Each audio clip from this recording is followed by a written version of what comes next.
Đợt này thử xe bằng OBS chắc nó ok hơn hả? Mọi người thấy rõ cái ACDA không? Không, chị thấy nó cũng mờ ấy. Vậy hả? Không, cái slide mà bằng hình ảnh á, chứ không phải là cái share này. Ok chị. Cái trong Drive ấy em.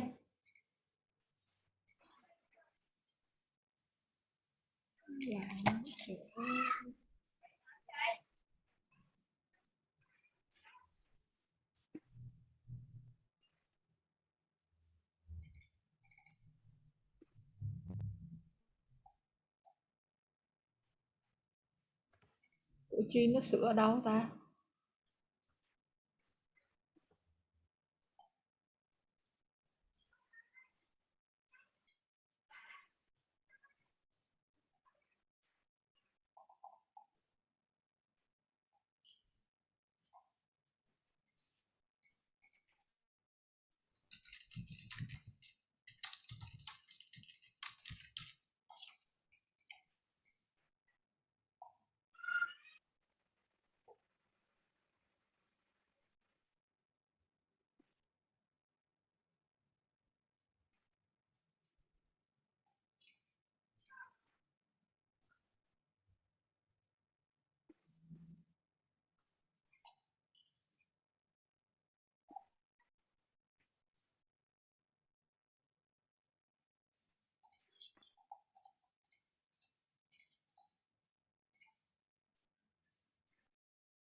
Buổi tí ai vô chắc nhờ Hùng Tây chào hỏi ha, với lại hỏi han một chút gì đó ha. Yes. Hồi nãy thấy TNT Nam mà, sao đi ra rồi?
Yeah, hello Thanh Duyên. A nice and beautiful space. Welcome back.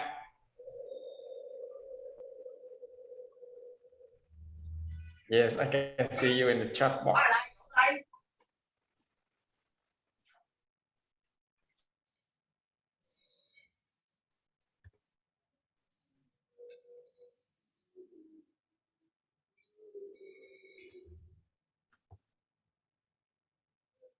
Yes, great. You ready to learn? Yes. If you're ready to learn, I'm ready to talk. Yes. So, hello Zoom Master. Could you give me a sound of music? I think it's better. Yes.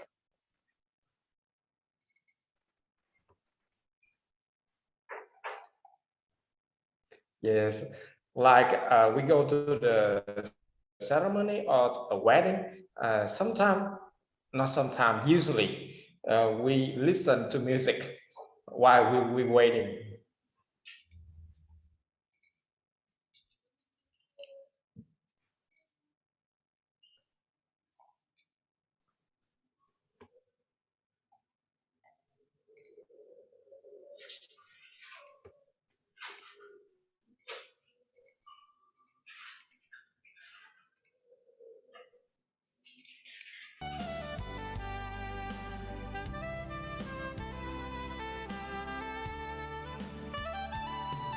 Can you hear me? Yes, I can hear the sounds from instrument.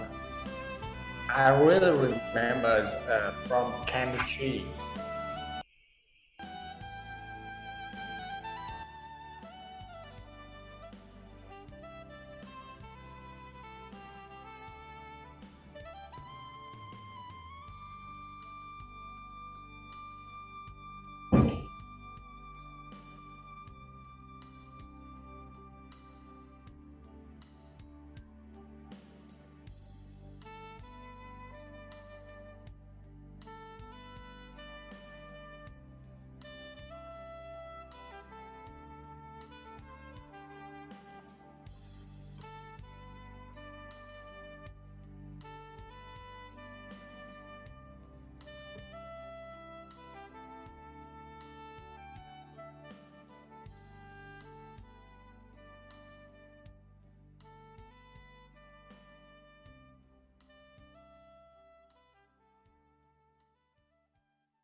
Tết lớn, Samsung với hai dàn lạnh độc lập giữ món Tết tươi ngon dài lâu. Đông mềm chuẩn âm 1 độ C, giữ thực phẩm tươi trọn.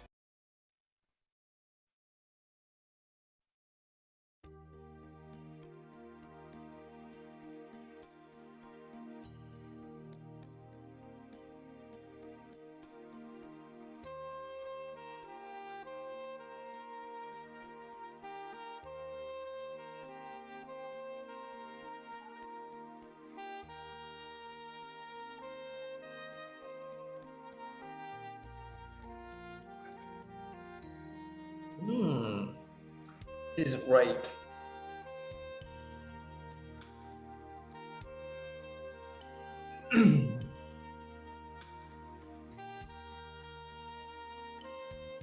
Hello, TM Phương Đỗ.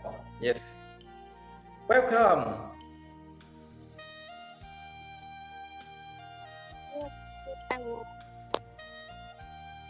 Yes, I can hear your voice, but if you say if I can see your face, it's really nice.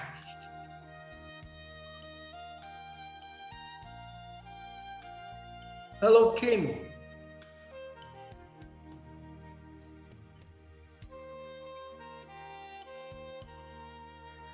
Hi, King. Hi, yeah, give me a moment. I'm just trying to sort out my setup. Yes, of course.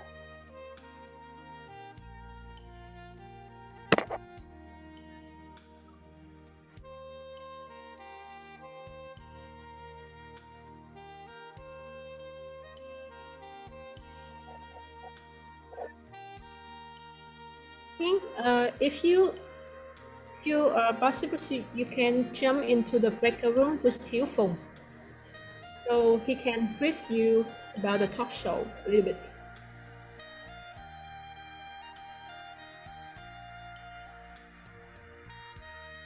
Hi, team. Yeah, Hi. hello, team. Good to see you. Yeah, good to be here. Give me a second. I'm just trying to sort out something in the room. Can you hear me loud and clear? Yes, Ken. Is this going to be formal enough for me to need to wear a suit and tie? It's up to you. Can I say no?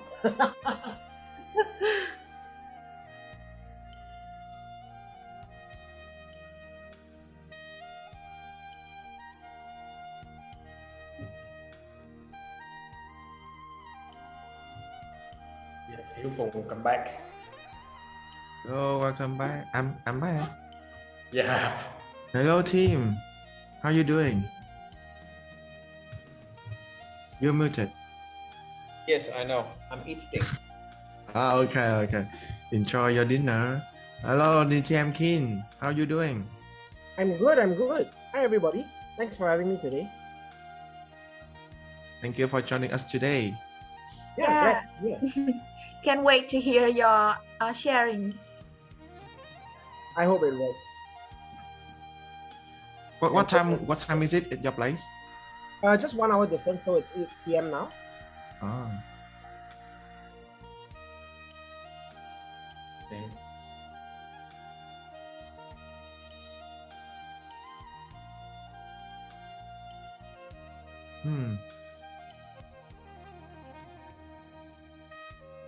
Oh, I can see you so nervous. Oh, don't nervous because today we have 9 million people. Yes.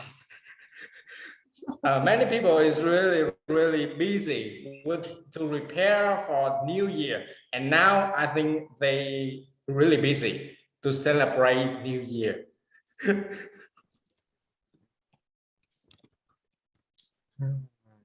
Yeah.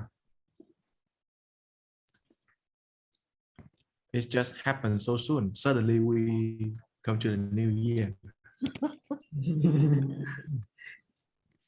Yes, as I know, Huế Toastmaster Club has have a really first meeting, right? Yeah, first contest. The first club in Division V to hold a contest.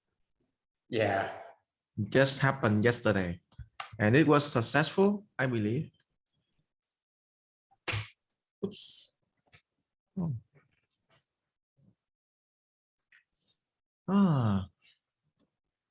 Yeah, hello, Tina. Oh, hello, Tina, the winner in club contest from Huế Toastmaster Club. Wow. We just mentioned about it.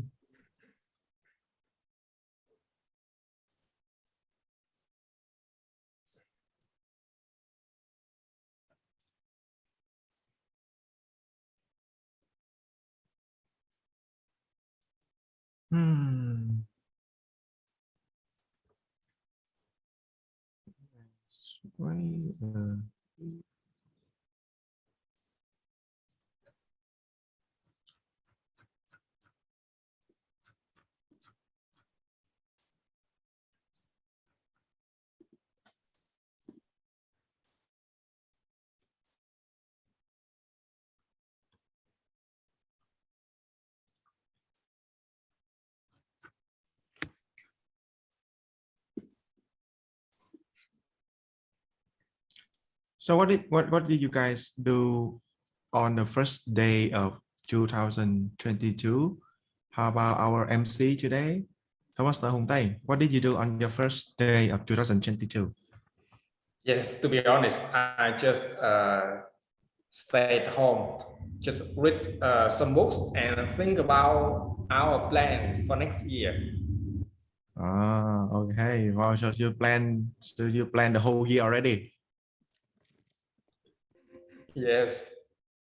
As you know, sometimes I think we spend a lot of time to relax. Yes. So I think I have to spend more time to read or to learn or participate a brand new club. Like a club, all right? Yeah, sure. We're gonna have meeting on this Sunday. Yeah. How about you, our organizing chair, Toastmaster Helena? What did you do on your first day of 2022? I Slept. I went out, so I went to the coffee shop with my friends. We also have a hotspot dinner. It's like a buffet, and we enjoy the first day, and we share about what we're gonna do in 2022, and it is the very good, very thoughtful experience for us. Wow, I believe that you already recharged your energy and be ready for the rest of the term.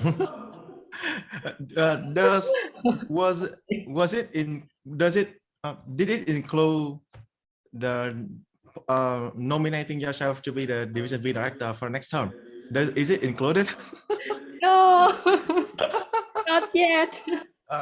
Wow, it hurt me when I heard that. Okay. I am be honest with you that I haven't been prepared for it. I'm haven't ready for it. Right. Okay. It just hurt me here. Okay. Just so you know. Okay. How about our participant today? Our Toastmaster Thanh Duyên, what did you do on your first day of 2022? Hi.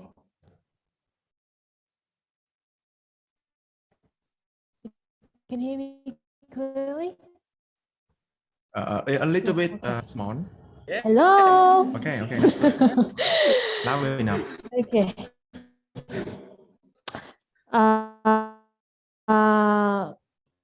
First day of the year.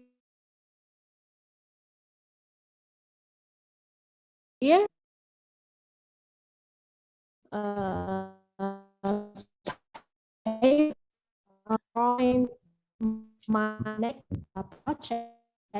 It's not a big project, but the project had to do it for such a long time, but because of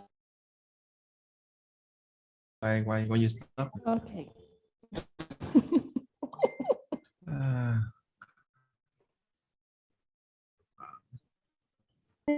We can start at 7:10, so three more minutes. Okay. Is it?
Hi Dennis.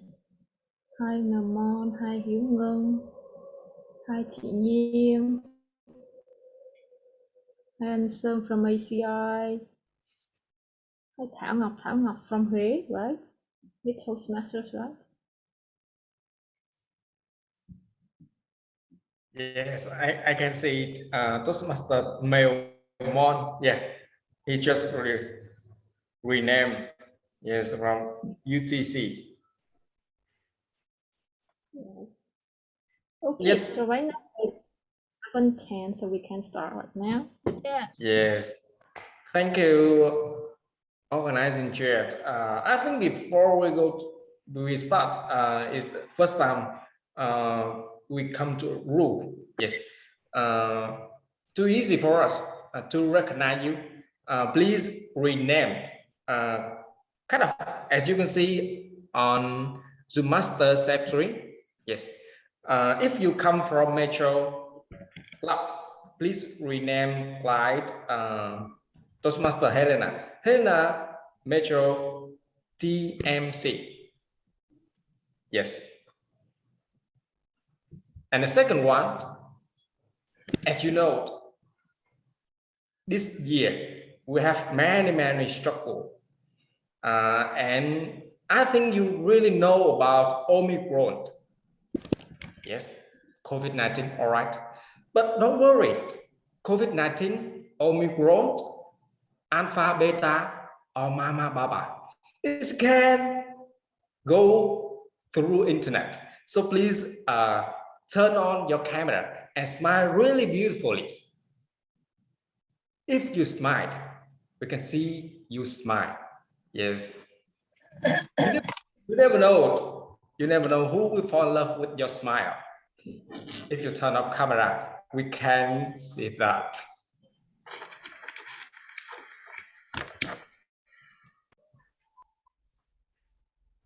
Yes. Hello, everyone. Welcome to the day number 2 of the series Grow with Contest, organized by DivisionV tonight. Now, before we move to the main section, I would like to invite all of you to do a tiny exercise. Now, please straighten your back. Close your eyes.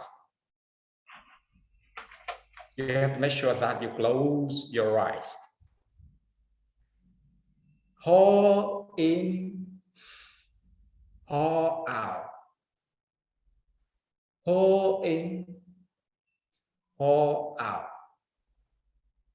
And now, imagine deeply that you are a winner on international speech. The meeting has come to an end. One by one, live virtual contest. What would you do, everyone? Talk about your speech. What would you do, everyone? Remember about your speech. And now, open your eyes. I think sometimes you prepare a lot for your speech and you have many tasks to do. Kind of you look outside the sea. You have never known first thing to do.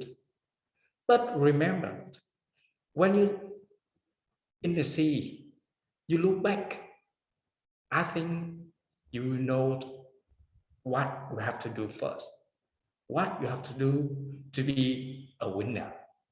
And tonight, you will know how to be a winner from a real winner. Yes.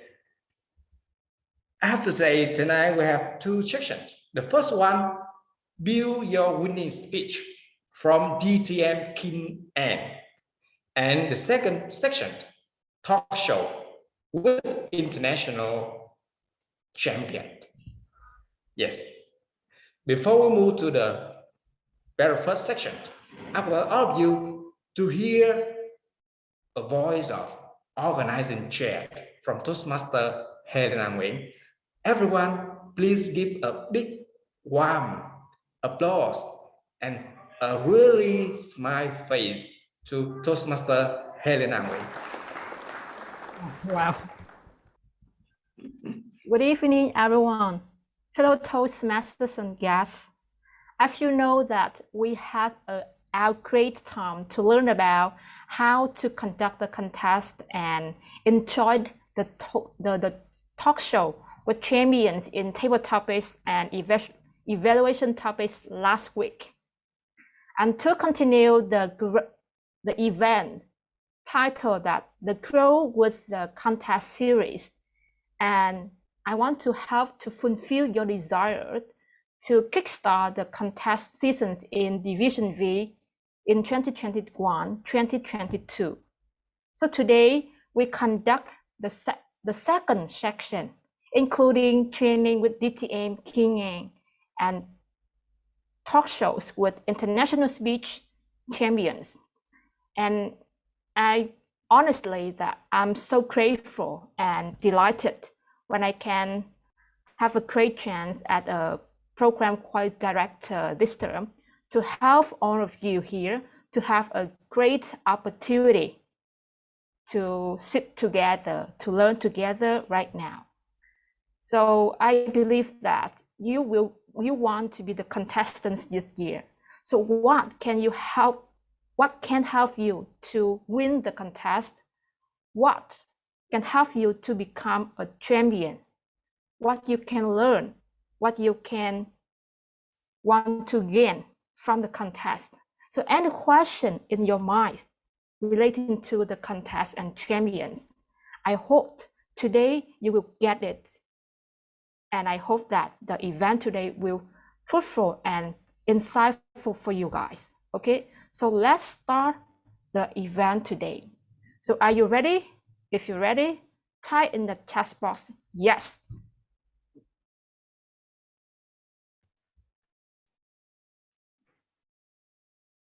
I want to see as many yes from you guys, from all of you. Yes. Fantastic. Okay, right now, let's start the training today. Back to you, TMD Yes. Thank you, Toastmaster Helena. I really like the way she tells about her expectations as a member of organizing team. I really liked. Yes, and now let's move directly to the first section tonight. Training, build your winning speech. Will lead by DTM King. I can describe that he has been a Toastmaster and a trainer for 9 years. He has won the District AD Championship in all 4 speech categories within the last 2 years and represented Singapore twice at the World Championship of Public Speaking.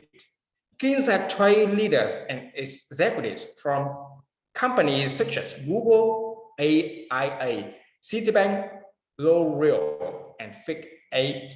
King's personal mission is to inspire others to inspire. And he hopes that this program will enrich the champion within you. And now, everyone, please give him a big hand. Stay yours. Thank you so much, Toastmaster Hu. Fantastic evening, everyone. Xin chào. Okay, I know my accent is not very good, but I'm practicing. I want to take a photo. Yes, I'm sorry. I want to take a photo meeting. That's right. What am I supposed to do for the photo? Yes. Okay. You can turn on camera and smile.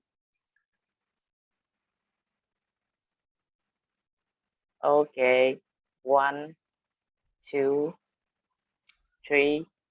Yes. Okay, that's beautiful. Okay, thank you.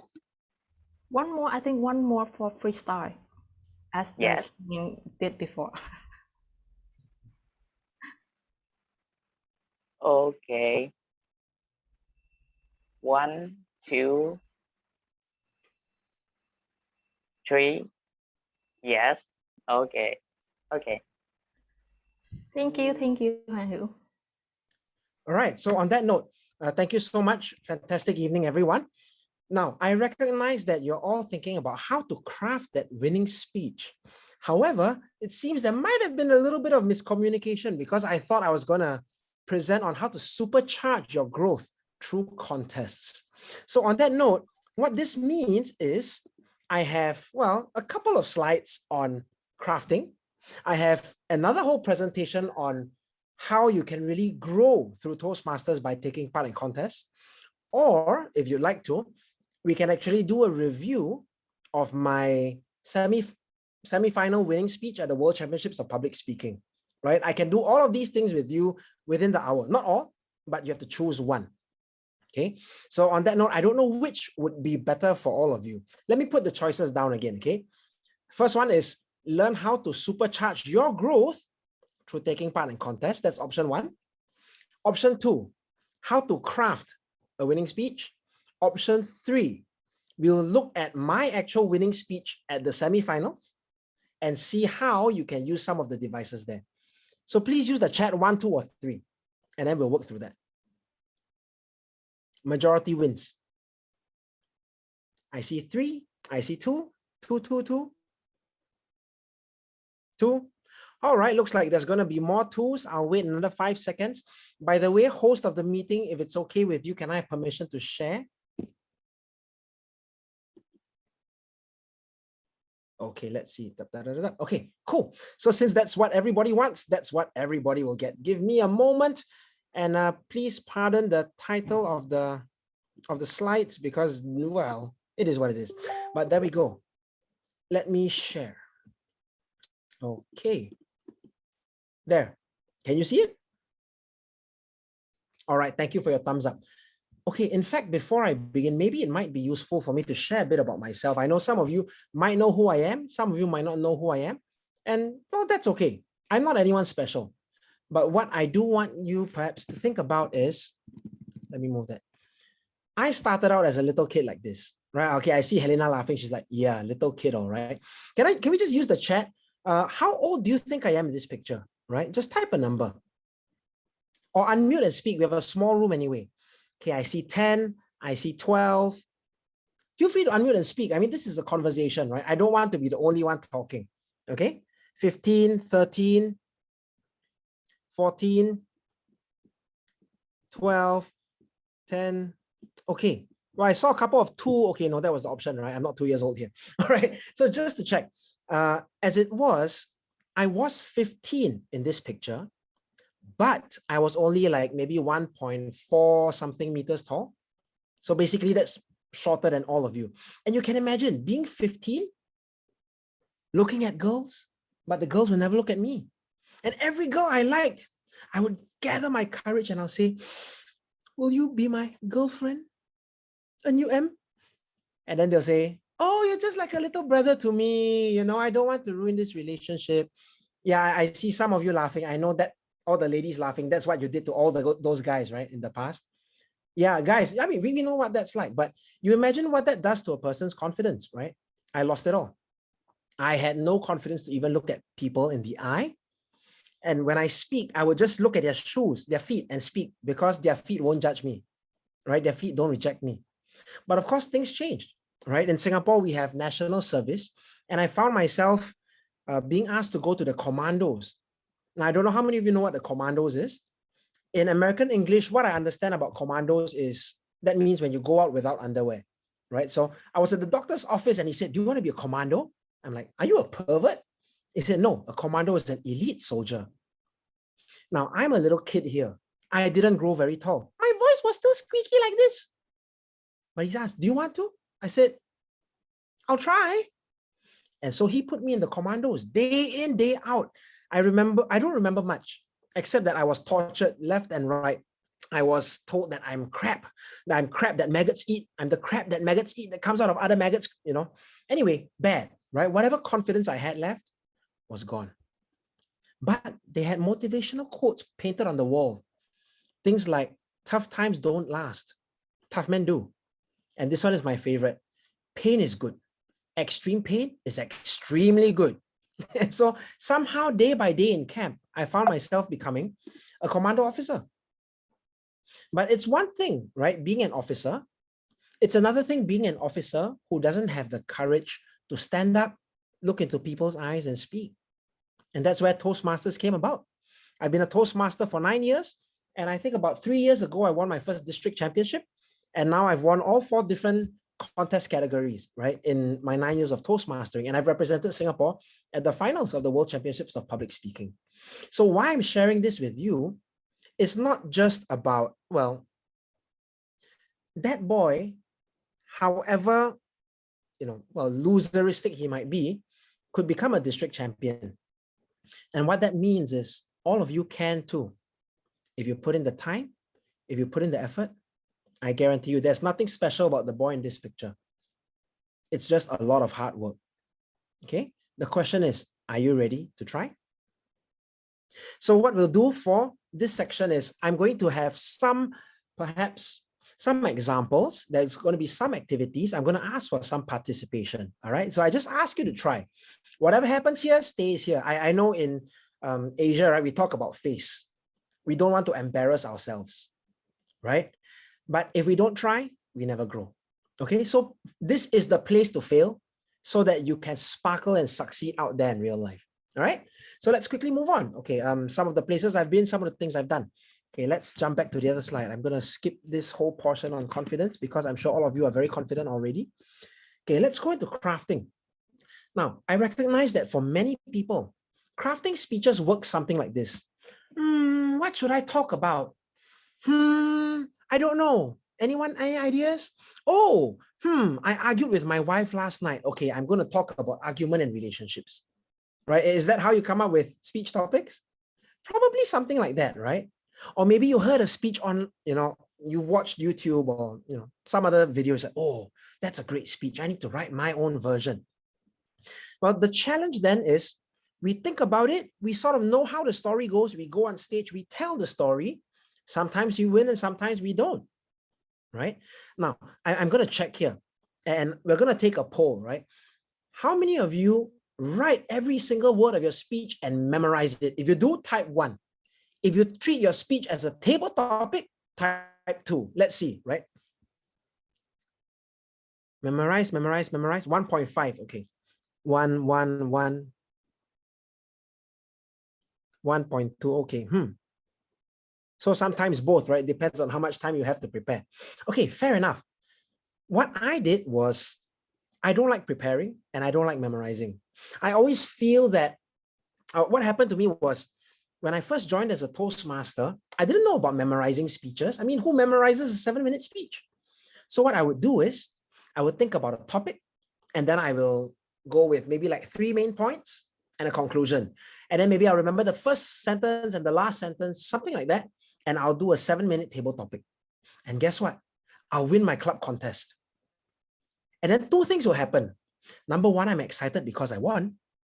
Number 2, I panic because I cannot repeat the same speech. It's a table topic.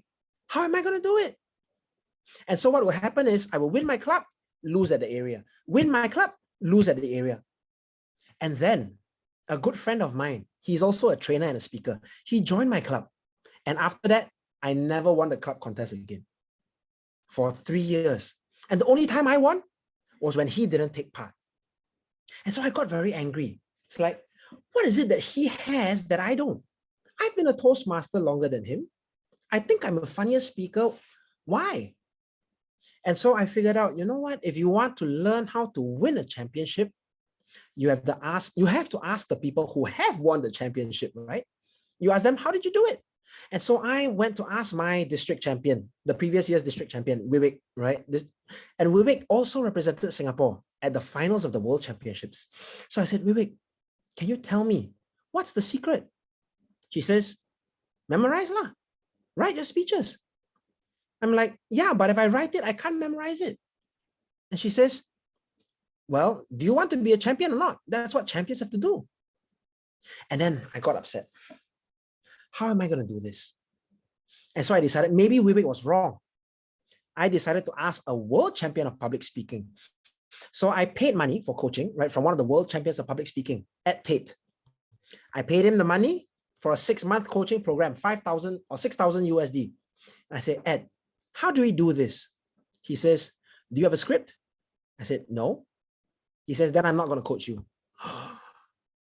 Turns out crafting speeches is pretty important, right? So wherever you are at your speaking journey, now I know that at work, you might have to present again and again and again, or many different things. There's no time to memorize everything, and that's okay. But what we're going to look at here is crafting speeches. Why? Because when you take your time to craft every single word of your speech, that's going to change the way you start thinking. Now, I recognize most of you, you might be thinking in Vietnamese and then you convert, right? You translate to English and then you speak, right? Or maybe you think in English until you, what's that word? You try to go Vietnamese, translate and you go back, right? Yeah, that's normal and that's okay. But you want to see how you can start speaking in a way that is concise and impactful.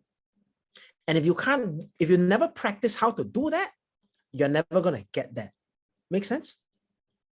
So I'm sure some of you, if not all of you, have watched world champion speeches like by Aaron Beverly, by Dhananjaya, all of them. They literally memorize their speech, every word, how it sounds. Some of them even time how long the pause is going to be. Right? Now, if you're worried, but what if I become stiff and robotic? Don't worry, I will give you some tips on how to do that. Okay, so let me move on to some ideas. Why is crafting speeches important? Anyone like to guess what this picture is saying? Feel free to unmute and speak. Right, let's make this more fun.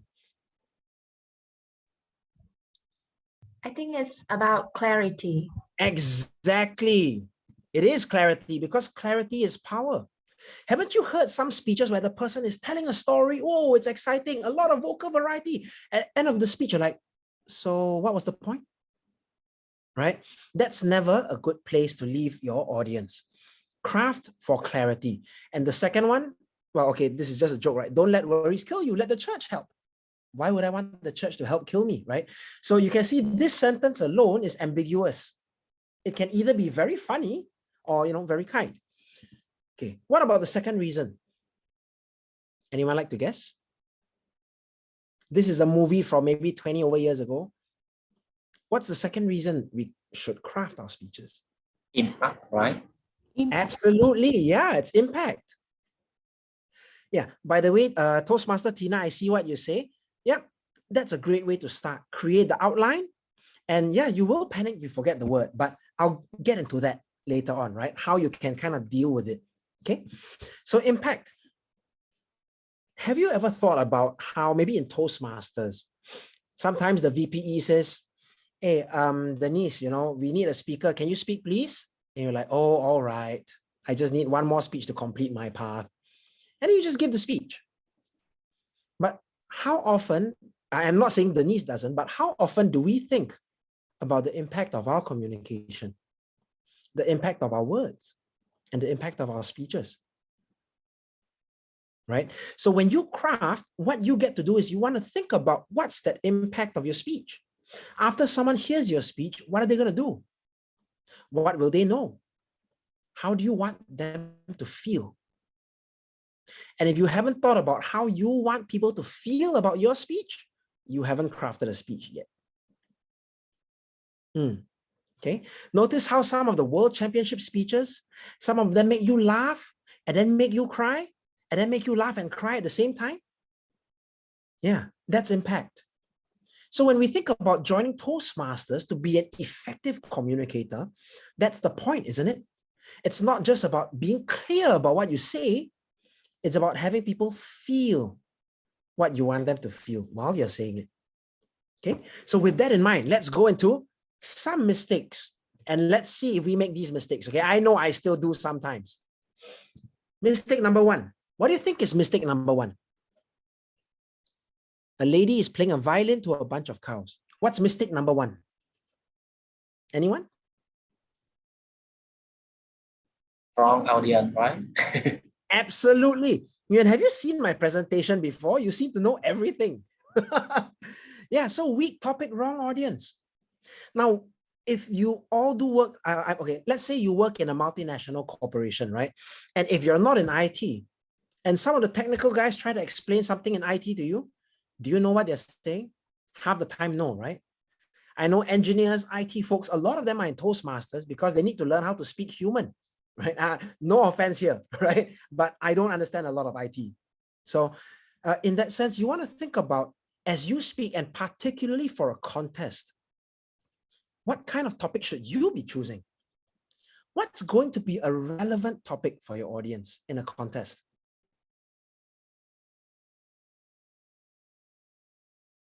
What's the criteria, right? So if you look at the past championship winning speeches, right? We had Verity Price this year. I think she talked about write your own story, right? Before that, it was Mike Carr. He talked about the projector, right? The win is in the try, right? As long as you try, you succeed. We go back to Aaron Beverly. It's about acceptance despite difference. We go back one more year. Who was before Aaron Beverly? Ramona, right? Ramona. The boxer, yeah. So she kept falling down, but she kept getting up. And we go back one more year. I think it was Darren Tay, was it? No. Oh, Manoj. Manoj. Yeah, Manoj. And he's talking about his marriage, right? Him and his wife. And he says, in a marriage, you need to pull less and bend more. Compromise in your relationships. So if you just look at these past 5 years, don't you all feel like you can relate to what they're saying? Whether or not you're married, you understand. Relationship is about compromise. Don't we all have friends who are different? Haven't we all felt different at some point in time? Or maybe we're afraid to do something, but we realize, hey, as long as you made the effort, that's the right step. Or even this year, right? As long as you get knocked down, that's okay. You write your own story the way you want it. You can achieve it. And I did write my own story, by the way. So far, so good. I'm still getting to the part where I get to World Championship, okay? So consider the topics for your speeches. What is the topic? How can you make it relevant to the audience? Let me share this one that I heard from World Champion Dhananjaya. I flew over to Philippines 3 years ago, and I went to listen to his training.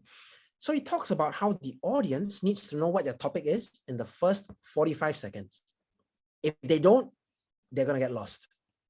So he started with something like this, right? You want to start with a good introduction. So he said something like this: twinkle, twinkle, little star, how I wonder what you are.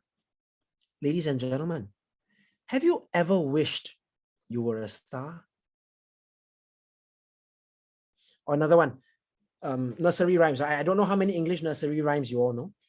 Humpty Dumpty sat on the wall. Humpty Dumpty had a great fall. All the king's horses and all the king's men couldn't put Humpty together again.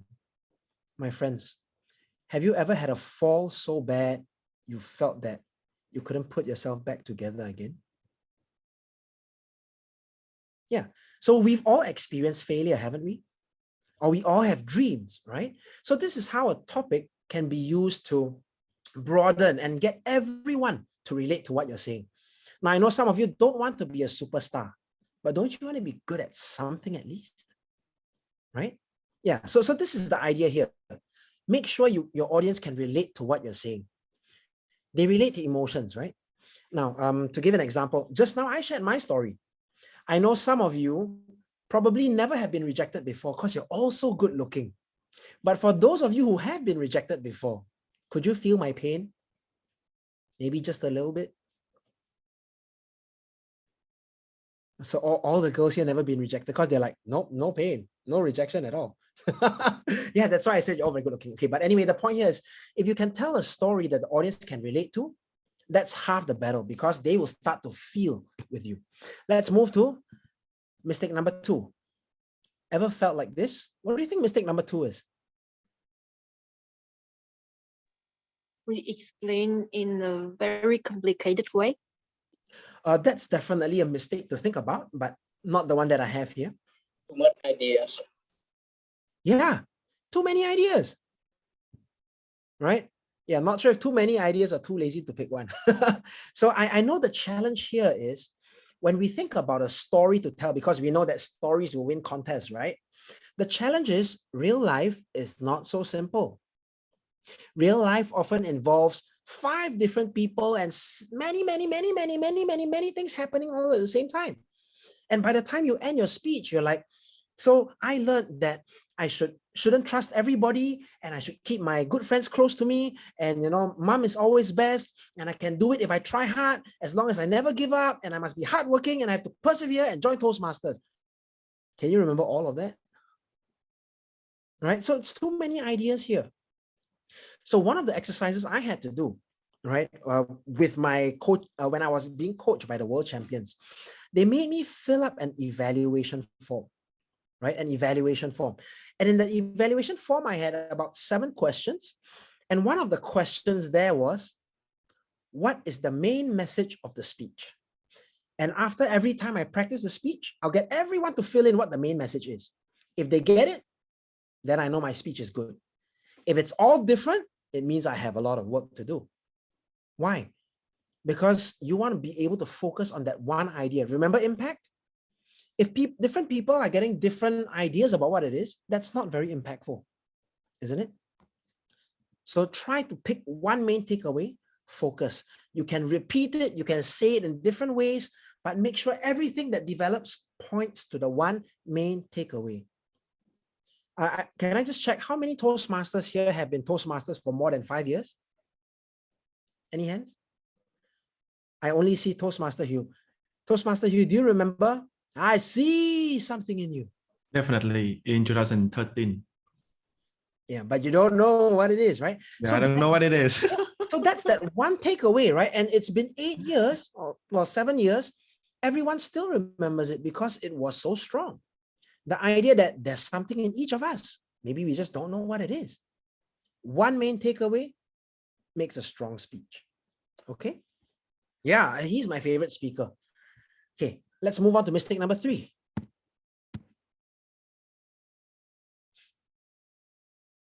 What's mistake number 3?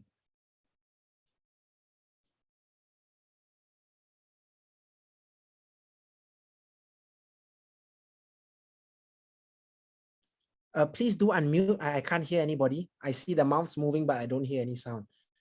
Don't be shy. This is Toastmasters. We're here to speak. What could mistake number 3 be?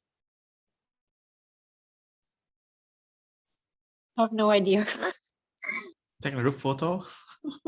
Take a group photo? No. All right. No worries. Maybe this is a cultural thing, right? So in Not mature. No, but grandma is not about not mature. She's too mature. Okay, rather, maybe I'll just move on in the interest of time. Okay.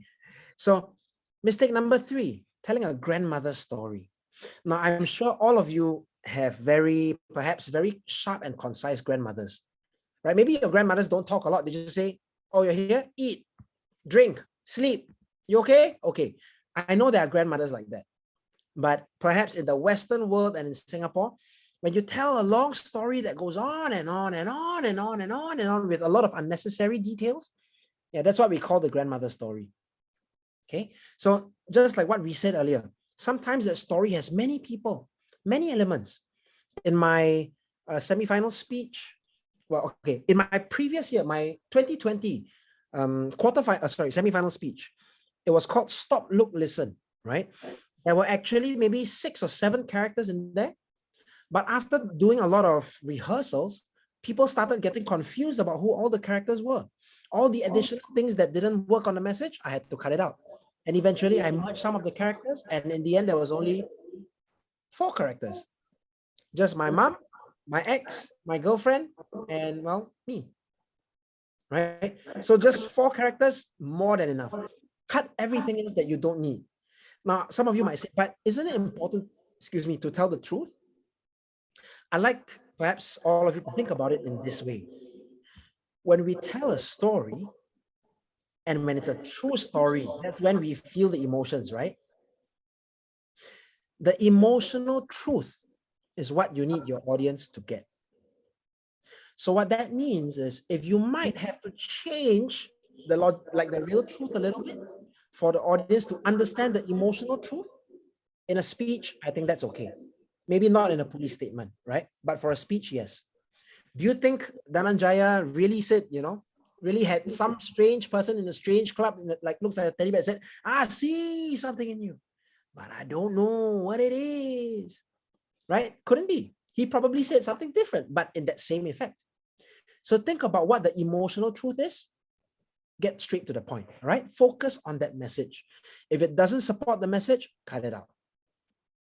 Now, I know sometimes it's difficult to cut your speech, especially when perhaps you get feedback from each other. I don't think this, but this is my favorite part. Well, your call, right? You're the CEO of your own speech.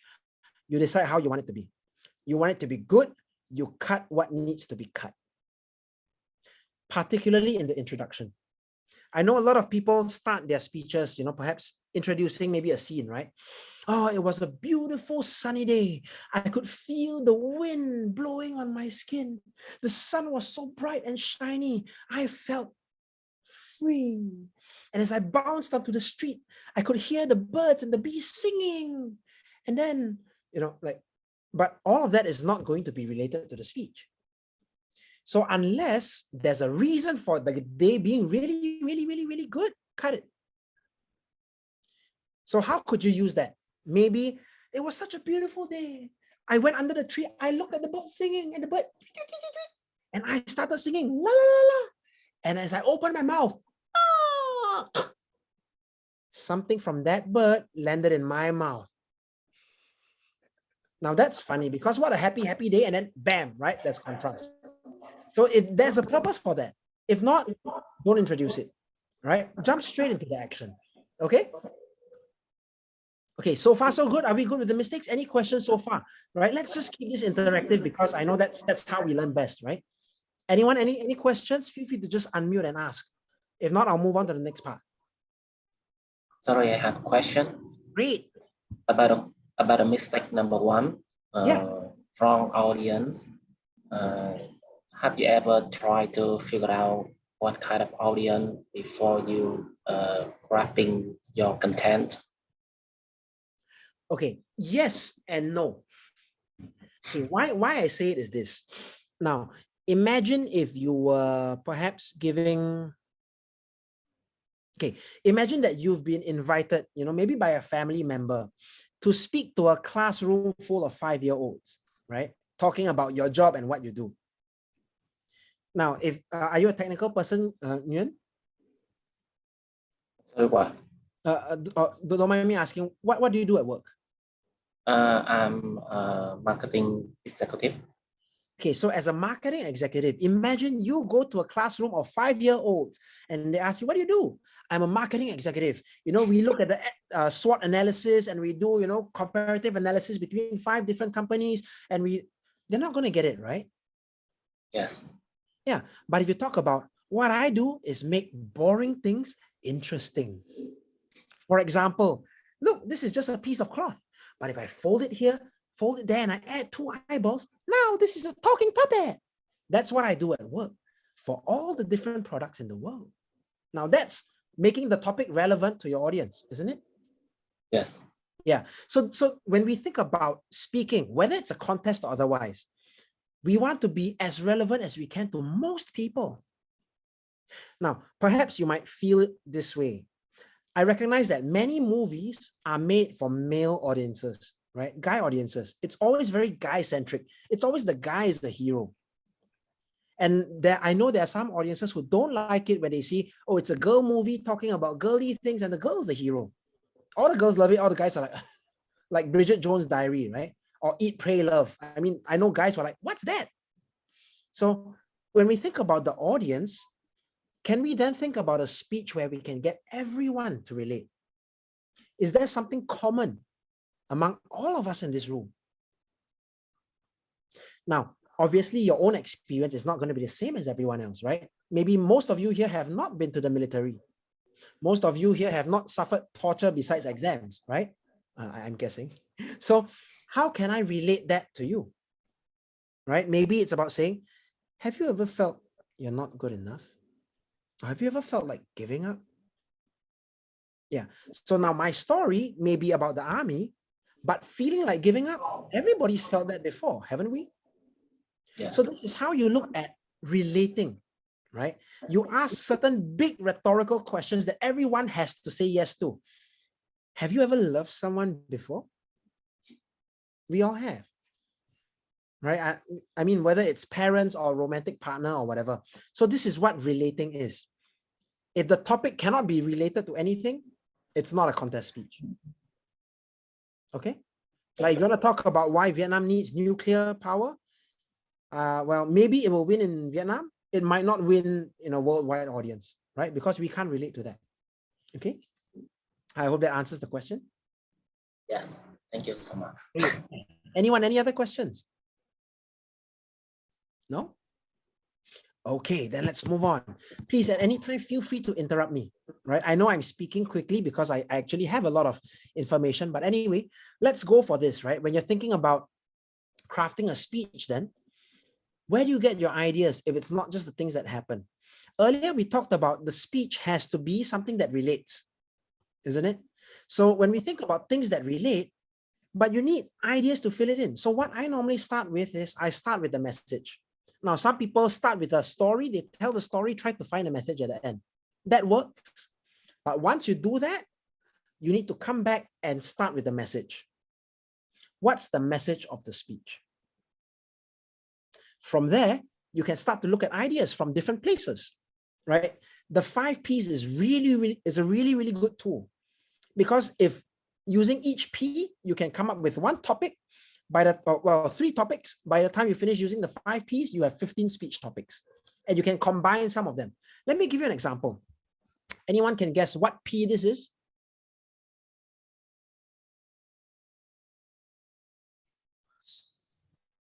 People. Well, people, but why am I showing them, you know? Physics. Yeah, physical, that's right. Right? Physical surroundings, situations. I don't just mean talking about your body, but what's happening out there right now, right? Or something you can see in front of you. For example, in front of me, oops, I'm not sure if you can see this. I have a dumpling, right? One lone dumpling on a plate. A dumpling can be part of a speech topic. I could start with, this dumpling looks ugly, oily, cold, absolutely undesirable. But until you take a bite, you never know what's inside. My fellow Toastmasters, do you know what lies inside your heart? Right?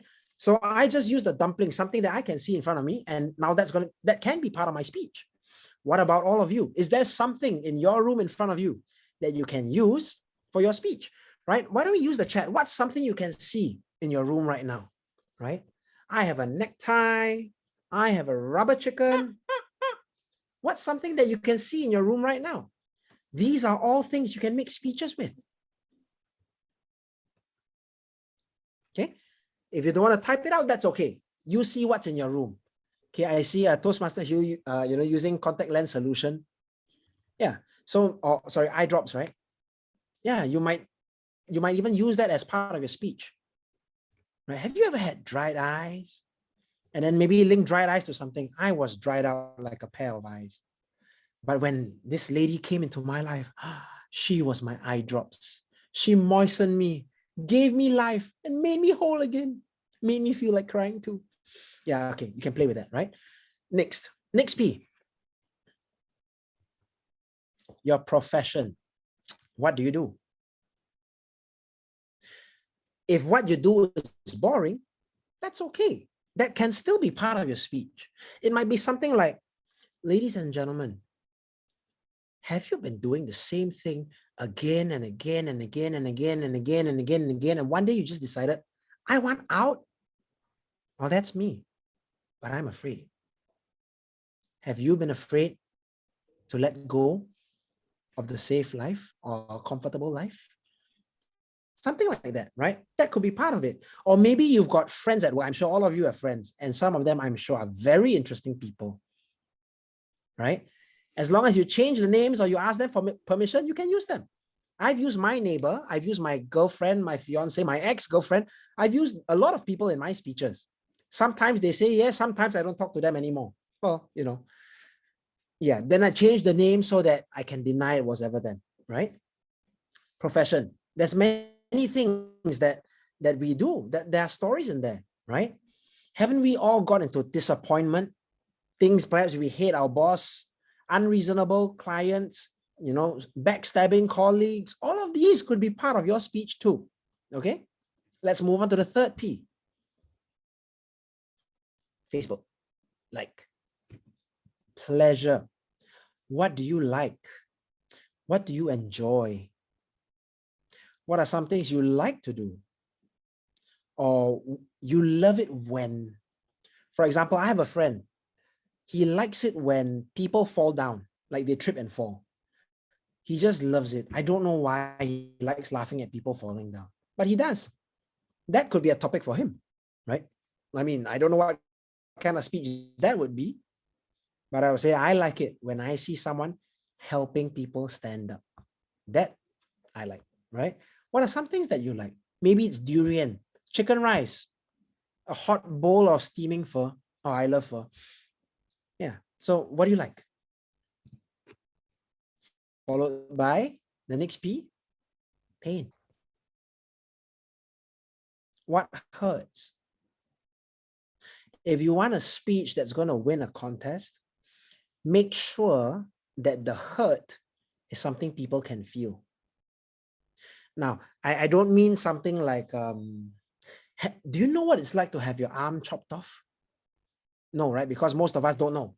Maybe some of you know, but most of us don't. We can't relate to that, right? But maybe, do you know what it's like to have your ego stepped on, bruised, trampled, punctured with a knife,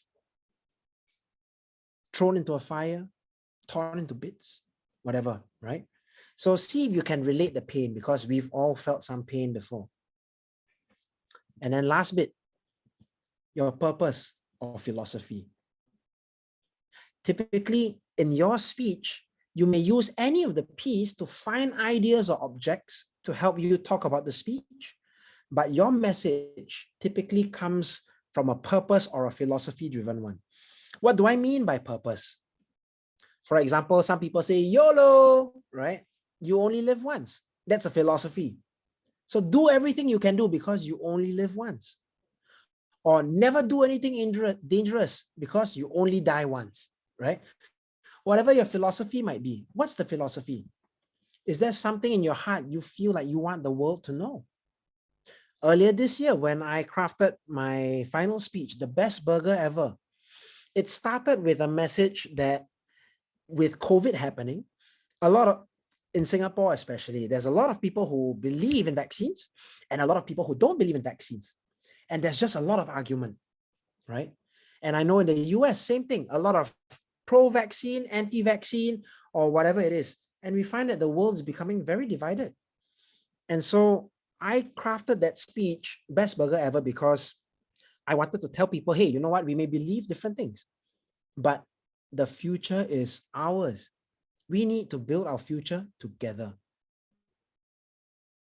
And then I thought, well, if I'm giving this to an international audience, is there something different that I could do?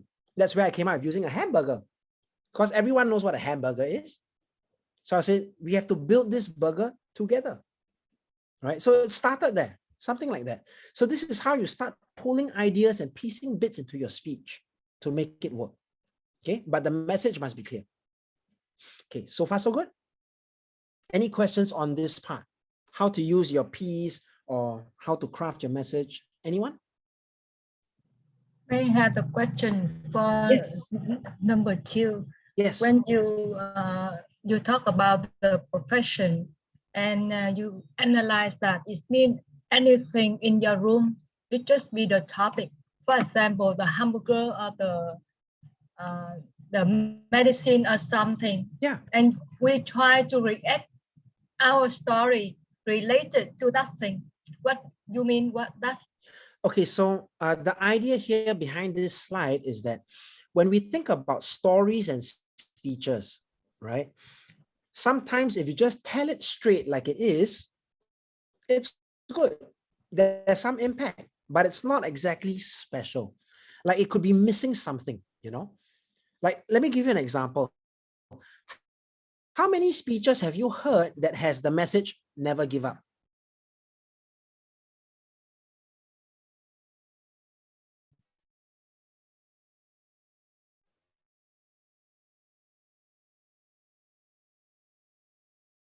Yes.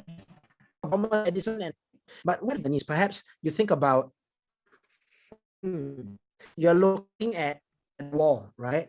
And then you see there's a little ant, right? This ant is trying to carry the dump up. I'm bigger than an ant. As I understand, it means we use the metaphor. Yeah, exactly. So you can use these ideas to create metaphors and therefore use a different speech. I mean, different core phrase or foundational phrase.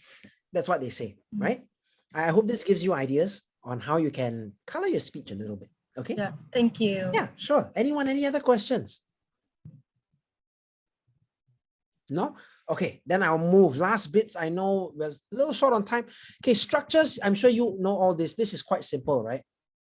But I do want to highlight the introduction. Too many speeches I've heard do not have an interesting introduction. Start with a bang, start with something interesting, start with a fact.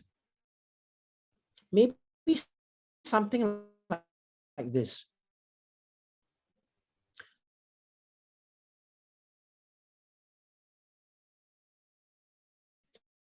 One out of 3 of us is at high risk of getting cancer. If not, we know someone.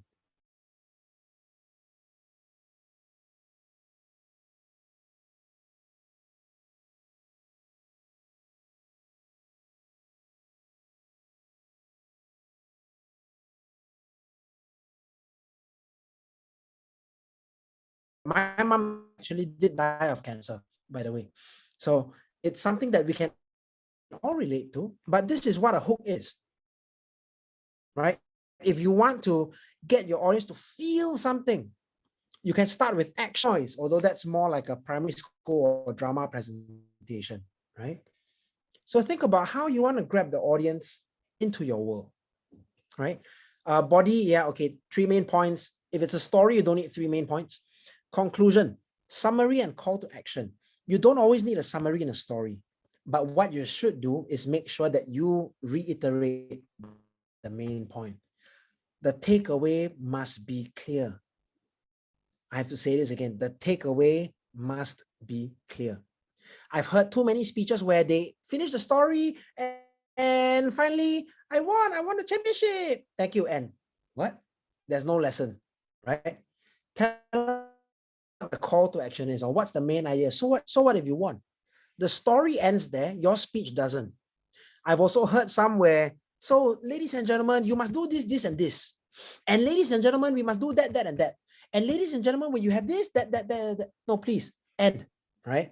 Don't drag your conclusions. If it's 5 minutes, that's fine. By the way, in case you were wondering, World Champion 2013, Presian Vasilev, changed by a tire. His speech was only 463 words long. 463, and that's a world championship speech. You don't have to wait until the red light. If you end early, that's fine. As long as you've got the impact, you punch the main idea, you're good. Okay? Okay. Last bits here. Since we're talking about contests, we're probably looking at the inspiring story. These are the 2 or 3 things that I find most people forget to do. Number 1, and especially the guys, we forget to talk about feelings. Let me just check, of all the audience here, if you watch Korean dramas, right? Can you type 1 in the chat? If you watch Korean dramas or Vietnamese dramas, you know, soap opera, the kind where there's love and things like that. Okay, I see a couple of 1s. Okay, great. So now I know who's always on Netflix. Okay. But here's the thing, why do we watch dramas? And you notice Korean drama, it's always the same thing, right?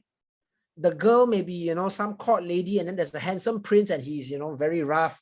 And then one day she falls down. He catches her arm. She looks at him. Oh. He looks at her. Oh. She looks at him. Oh. 10 episodes later, the scene will play again. 5 more episodes, they break up, they'll play the scene again, right? And they repeat and repeat. Why? It's about the feelings.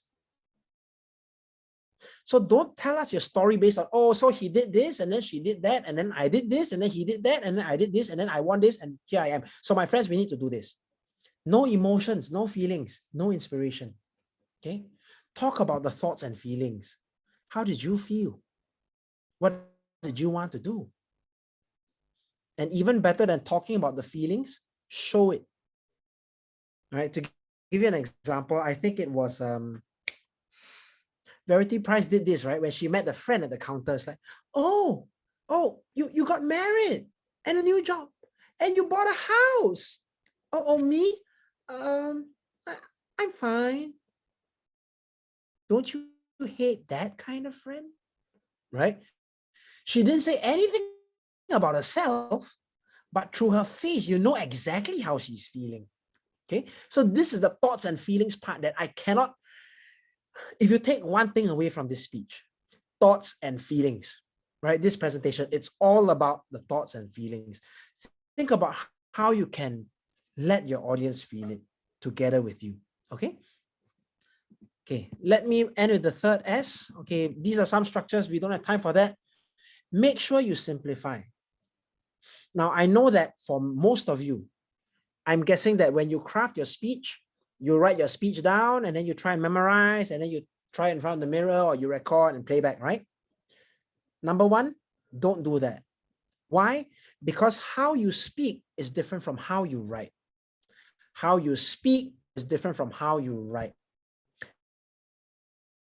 If you try to speak the way that you write, you're going to sound like a book and you are not an audiobook, okay? What I recommend doing is, I think earlier it was Tina, was it, who was saying a bit of one, a bit of two. What if I forget some things, right? Was it Tina? Yeah, I do one, but actually I don't do every word. I don't write out every word. I just write out the outline and then I go with the flow. Fantastic. So what I recommend is you start that way too as you're crafting, except you have the main idea, you have a bit of an outline, record yourself speaking like a table topic, 7-minute table topic. You go with the flow. Then you transcribe what you said. And then you edit from what you said. Now, why I recommend that is because if you ever feel like sometimes you get stuck, you forget, or things, it's because when you write, that's not how your mind thinks when you speak. So make it easy for yourself and talk first. So you know how you speak, and then you write it down and you memorize that. It's going to be a lot easier. Okay, a lot easier. I don't think we have time for this, but quite simply, at the end of the day, check in. How many ideas or messages does your speech have? One main idea. You can have 3 sub-points. They must point to one main idea. Second, can your audience understand it? In 2020, my speech was about, it started with, you know the game badminton, right? There's this shuttlecock. Now in Singapore, we call it a shuttlecock. In the US, they call it a birdie, right? I don't know, what do you call it in Vietnam? Yeah, just unmute and speak, right? Small room. You mean badminton? Yes. Like the small. Yeah, the feather thing. What do you call that? Oh, we call it trái cầu, right? Guys, trái cầu. Quả cầu. Quả cầu. Yeah, cầu. Quả cầu. Okay. In English, or you don't know the English name? No, we don't know. Okay. That's interesting. I'm gonna type it out. So I've learned it as shuttlecock, but the Americans call it a birdie. However, in Singapore, where I'm from, right, birdie also sometimes is used to refer to the thing between boys' legs. We call that a birdie, right, in school. So it's very weird if I say my birdie got stuck in a tree, right? So I mean, only the Americans will get it. The rest of the world not going to get it. If I say shuttlecock, I'll get it. The Americans have no idea what a shuttlecock is. So what do? I change it to my football got stuck in a tree. Right? So simplify so that people can understand. It was actually a shuttlecock, or what do you call that? Tri-cow. Yeah, but if people don't understand it, no point. Right? So simplify, simplify, simplify. The best speeches are the ones that are easiest to understand. Okay. Yep. I think that's all the time we have. I've actually got so much more to share, but I'm sure we can leave that for the Q&A. All right. So if you did want the slides for this, I'll be very happy to share them. I'll just skip. Here's a quick summary of what we covered. Make sure you have a stronger topic people can relate to. Stick to one idea. Don't go with the grandmother story. Cut your story at the parts that you don't need. Go straight to the point, right? Source for your ideas. Use a good structure and simplify so that everyone knows what it is. Okay. If you have all of these things, right, cutting out the mistakes and putting in the 3 S's, I'm sure your speech is going to be much, much more exciting. Now, perhaps we can move to the Q&A part. I don't have time to talk about this, but if you want the slides, do drop me an email, kin@coachkinung.com. I will send you the slides happily. Okay. Thank you so much for having me. Looking forward to hearing more of your questions.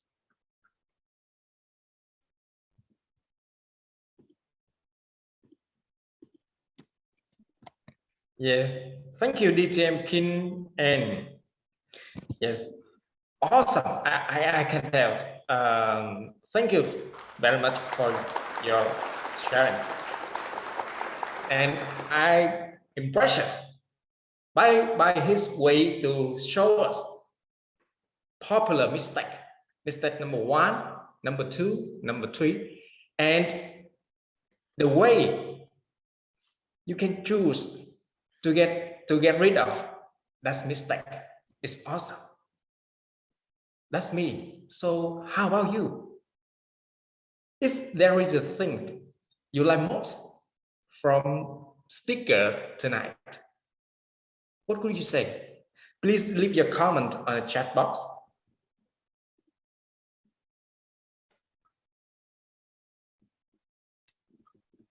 What are the things you like most from speaker sharing? Or you can unmute. You can ask some people to unmute and say it directly so that we can have the more interaction. Yes, it's a great idea. Thank you, Toastmaster Hiếu-Phùng. I want to ask Toastmaster Thanh Duyên. Yes, I can see her try really much. Yes, if there is a thing you like most from speaker sharing, what would you say? Oh, that should be a very difficult question to answer because there's so many things that I can learn from him, and I'm impressed by his knowledge. So many things. I mean, I'm impressed by all of his knowledge and his advices. So Sorry, pick the one you love the most. The most? Yeah. Maybe her good heart to share all of his knowledge to help us, like eager and be willing to share things to help others. That's the thing that I'm impressed the most. So thank you. Yes. Thank you, Toastmaster Thanh Duyên. To be honest, I think the question is really hard because I asked you. Yes. So how about Toastmaster Nguyễn Sơn? Yes, really nice face. It's the most favorite things I love about our speaker. That is the ways he used his example to tell us about his information. For example, when he asked me about my job, and he used an example when we were in the kindergarten, we talked with the children about a marketing executive, and he used the bridge to tell the children about my work. And he also used the role plays to talk about like he he used I don't know how to say, but he used his voice and try to make us understand his idea, and also his stories about the militaries, his old stories, so that we can easily understand his idea. So that's the most important thing that I love about the speech. Yes, thank you, Toastmaster Nguyễn Trần. I hope not only Toastmaster Nguyễn Trần, but all of you pick some things useful. Yes, I think it's many things useful for you. I think the most thing is really difficult because many things we learn from our speaker, all right? And everyone, please give him a big applause. Yes, thank you. And now it's a good time to relax. Yes, I think we should have 3 minutes to relax, to remember about what our speaker said. Is all right? Yes, 3 minutes for you.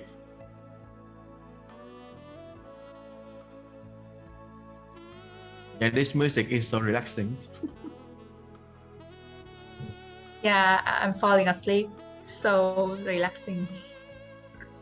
You better not, because next would be your stage. I think that the part of Toastmaster King already has a lot to learn. So inspiring and informative. If there's something that I'm take away from this, I really like that you say that even though the message that we share with the audience may be not new, like never give up, but the creativity and the way that you explain that message is a new highlight. I really like how you use different metaphor and you see the word in a very creative things so that you can give new meaning to old message.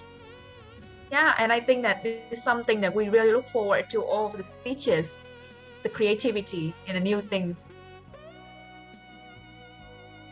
Sorry, you are eating.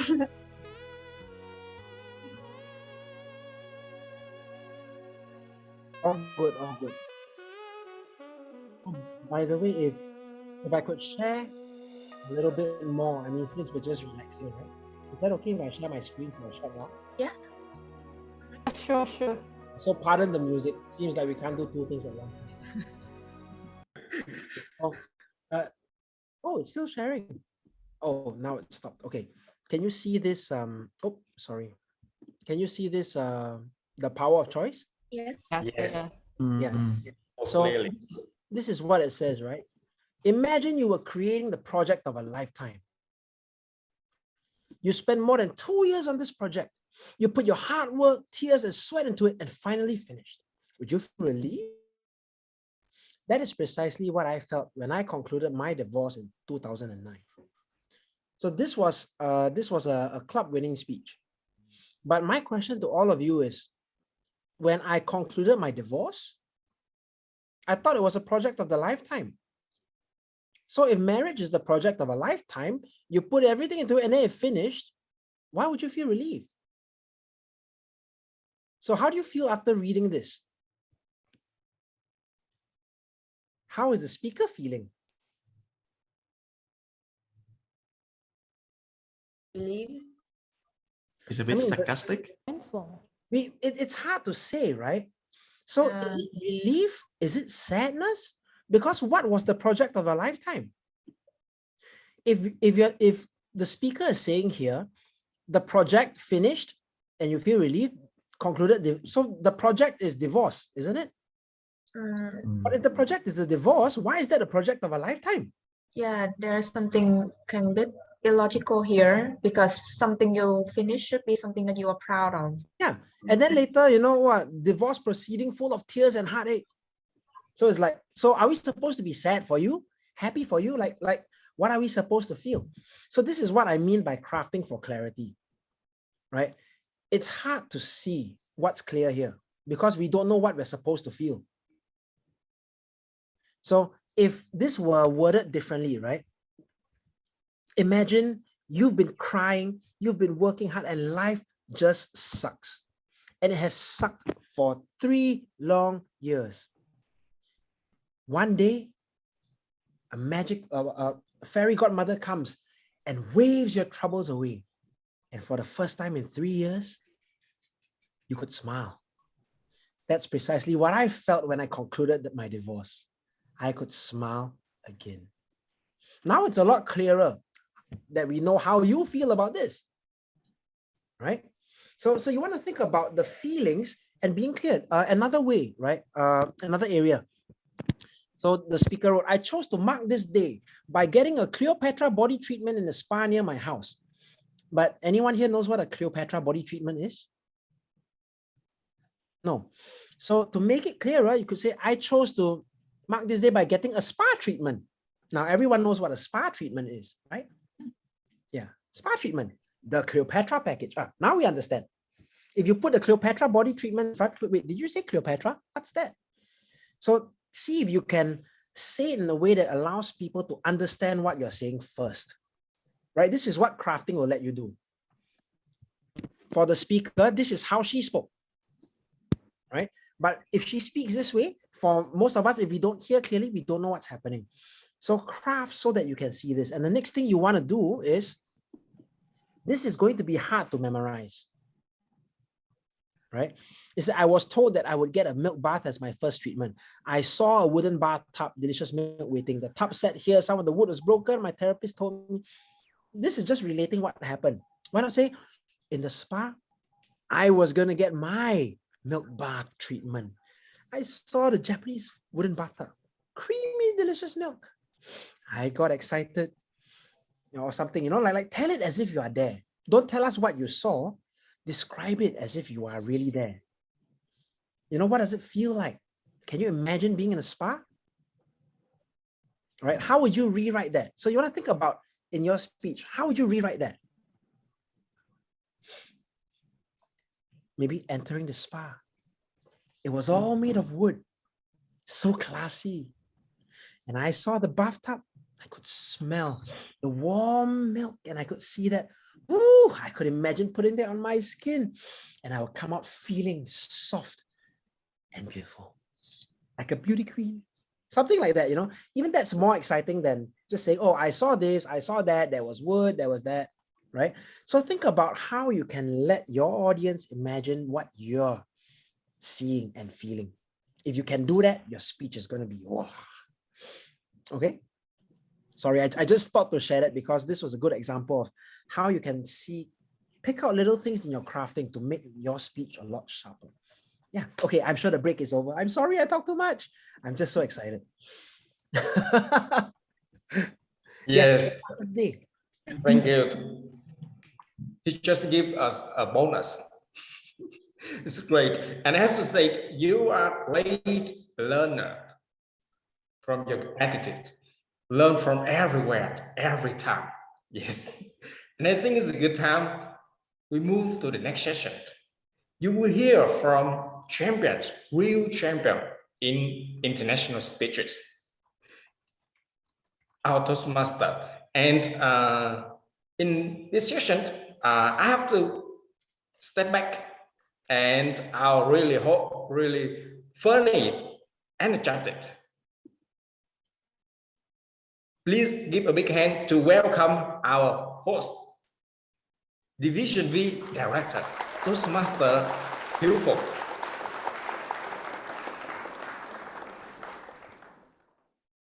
Good afternoon, everyone. It's my great pleasure to be the host for our talk show with the champions in international speech contest. Here we have area champion, we have division champion, and we also have a district champion. Did you win any semi-final? You did win semi-final, right? DTM King? Yeah, and the semi-final champion. Yeah.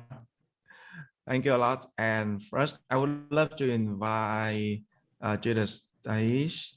I will introduce each of them for you. First is we have the semi-final champion. 𝐷𝐵𝐾.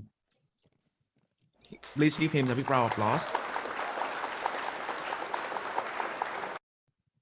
Second, we have our Division V champion last year, Toastmaster Quỳnh Anh. And also we have Toastmaster Thanh Thảo. She came up with the first runner of the Division V Toastmaster in International Speech Contest.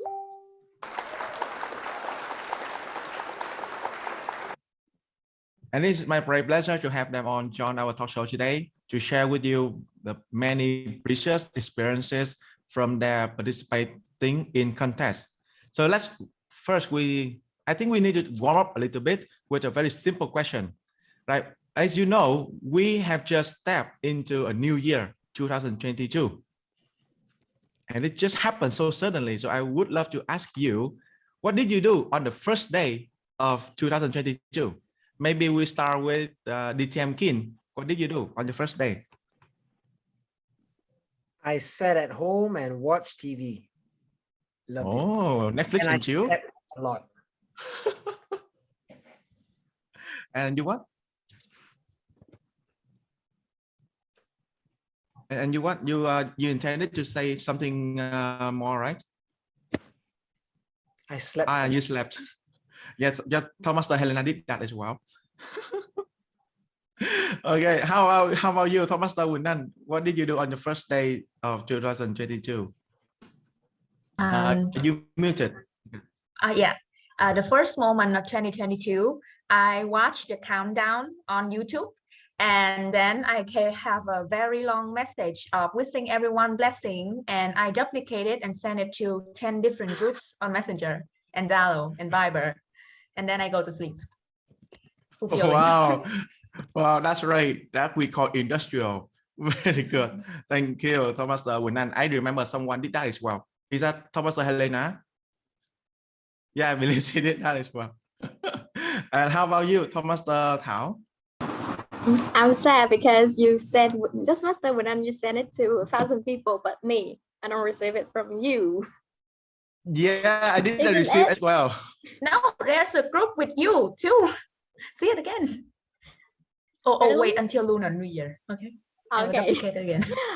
For the first day of 2022, I remember I slept until 9 in the morning, and in the afternoon I hang out with my sister and ate chicken feet. It's my favorite dish, and I ate it on the first day of 2022, and I hope that every day of 2022 I can eat my favorite dish. Wow, wonderful. So just have a quick check. Thank you a lot for your sharing about your first day of 2022. Just have a quick check. Will you join in the international speech contest this year? Any of you will join? Oh, I see Toastmaster 𝐾𝐿. I see Toastmaster Thảo. You keep checking and you're knocking. Which one? No? And Quỳnh Anh, how about you? Will you join? No, this year I will take a step back. Yeah, you two decided to take a step back. Okay, on the other contestant can feel relief. You guys are relieved now. Okay, so as I heard that Toastmaster 𝐾𝐿 has joined Toastmaster for 9 years. Toastmaster Quỳnh Anh, I know for 2 years, and Toastmaster Thanh Thảo is about 1 year, right? But what motivated you to join a contest at first? Maybe we start with the longest one, Toastmaster 𝐷𝐵𝐾. What motivated you to join a contest at first? So when I first joined Toastmasters, I said, oh, there's a contest. And my mentor said, join. So I said, okay, that's it. No, literally, that's it. I just follow what my mentor says. But perhaps maybe if I try to give a little bit more depth, I think my recent challenge was after I won the district table topics championship, I didn't take part in table topics the next year. I told people I need to give them a chance to win. But actually inside, I was afraid I would lose. Mm. Because once you've achieved something, you start to think, oh no, what if I can't do as good as before? That's embarrassing, right? We think, oh, lose face, embarrassing. But after that year, I realized that my table topics started to drop because I didn't take part in contests again. And so since then, I take part in every contest. Last year, as in 2021, 2020, in the 2 years combined, I've won district championship for all 4 contests. This year, I'm still taking part in all the categories, because if I don't, I'm not going to improve. In the same way that when we do our project speeches, very often, I just need to clear the project objectives, that's all. But we don't put the same thought and effort into how we craft our speeches, how we shape the way we think about ideas, how we intend to make people feel things when we say words. That's what contests will help you do, and do it under stress as well. So that when you present at work, when it's even more stressful presenting to the big boss, you're used to the stress because you do this 4 times a year, right? 4 different contests. Yeah. So that's why I think we should keep contesting. I know I am.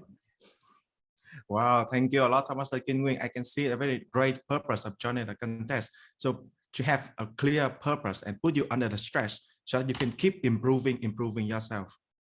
That's a really great purpose of joining a contest. Thank you a lot, Thomas DTM Kin-Nguyen. How about Kin-Ngang? How about you, Toastmaster Quỳnh Anh? What motivated you to join the contest? It's mostly just the same as Toastmaster Kin, because I participate in a contest because it helps you to advance under stress. You can see that Toastmaster is actually a very friendly environment.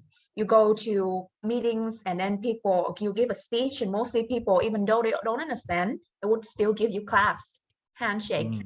But when you are in the competition, then you will actually see that you need to push yourself under pressure. You have a deadline that is coming, and you are going to perform your speech to thousands of people. And this speech will be recorded, and it will make impact. It is your face and your everything, right? So you need to be really focused on that. And with that, you really have to work yourself, push yourself harder in order to achieve something that's better than your version today. So that is the main reason why I joined the contest. And the second thing is because, like, in this state environment, thanks to the contest too, you can see that with all the participants, everyone, when they do the speech in the contest, they will give it their best. And each speaker will have something very special about themselves. Some may be very creative, and some may have great talents in having like a very structured idea and a logical thinking. So in each contestant, I learned something new. And I also feel this like stress inside myself, so that I must be better in them and learn from the best from them. So yeah, I think that to summarize everything, the pressure to grow is the thing that motivates me to join the contest. Okay, thank you a lot, Toastmaster Quỳnh Anh. So why did you not join? why don't you join this year? It's not about like I am afraid to lose, because I feel like my level compared to last year hasn't made any change. And when I really do a speech, I would really love to have like a message or something that I feel like so worth sharing to people. And I feel like from compared to 2021 to now, even though it's just 6 months, I feel like my progress hasn't really advanced. And so I decided that this year I would take a step back, because there are members in my club who are really great and I want to push them forward. But also this is a chance for me to, like, you know, when you're going to make a huge jump, you will take a few steps back in order to lay down. I don't know how to say that in English, but then with enough steps, then you are going to push forward very fast. And that is my strategy for now. So this year you decided to take a step back and get ready for your acceleration. Yeah. So I just say to the contestant this year, you better do your best, because I'm going to come back in 2023 and I will be way stronger. Okay. That's right. That's a very huge announcement. I'm waiting for you next year. I'm scared. Toastmaster would done. Okay, how about you, Thomas Thanh Thảo? How about The you? reason for participating in contests for me is also very simple. I remember my club UTC announced there was a contest, and I just think a very small contest, I think at that time, and I participated to know how far I can go. I didn't expect that there are consecutive contests following that. I don't know about that. I just joined the contest because I like it. So if I have to say, the main and original motivation for joining the contest is that my passion and interest in public speaking. That's it. And I think that other fresh Toastmaster like me are also the same. I can't think as far as Toastmaster and RDT aim, like the contest will bring us various benefits like blah blah blah. But I think at the moment, like I like it, I joined it, and luckily I can pass. So dear fresher, if a fresh Toastmaster, if I can do it, you can do it too. Yeah, that's a right sharing from Toastmaster Thanh Thảo. Yeah, at first when we join Toastmaster, we are as blank as a white paper, right?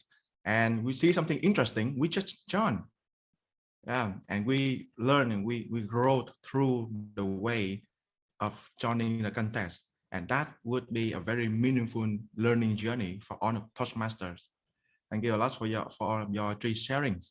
So when joining the contest, I believe that you have been through many up and down moments. So let's start with the up moment first, right? What were your most memorable moments when you prepare for contest or when you join any contest? At this question, who want to share first? Just start. Just unmute yourself. What were the most memorable moments for you during your contest participation? I'll start first. Okay. The most memorable moment for me would be the time that I deliver my speech, because literally. Which one? every moment. Speech. Of course, because you the most memorable, right? When you're doing your speech, if you do not memorize it, how can you deliver it? Well, so that is the most memorable. Okay, so let's dig deep down into it a little bit. How many speeches have you done for a contest? For every contest that you have participated in, how many speeches have you made so far? I think that to my 2 years of Toastmaster, I've made more than 10 speeches. For the contest, I made a new speech for every single round. So area did three speeches for the contest last year, in 2021. Wow, last year, each round she made a different speech, and I can confirm that Thomas Thanh Thảo can as well. Yeah. So among these three, what was your what was the speech that you liked the most, and why? It would be the speech in division level, and it also the speech that gave me the title of the champion of Division V international speech contest in 2021.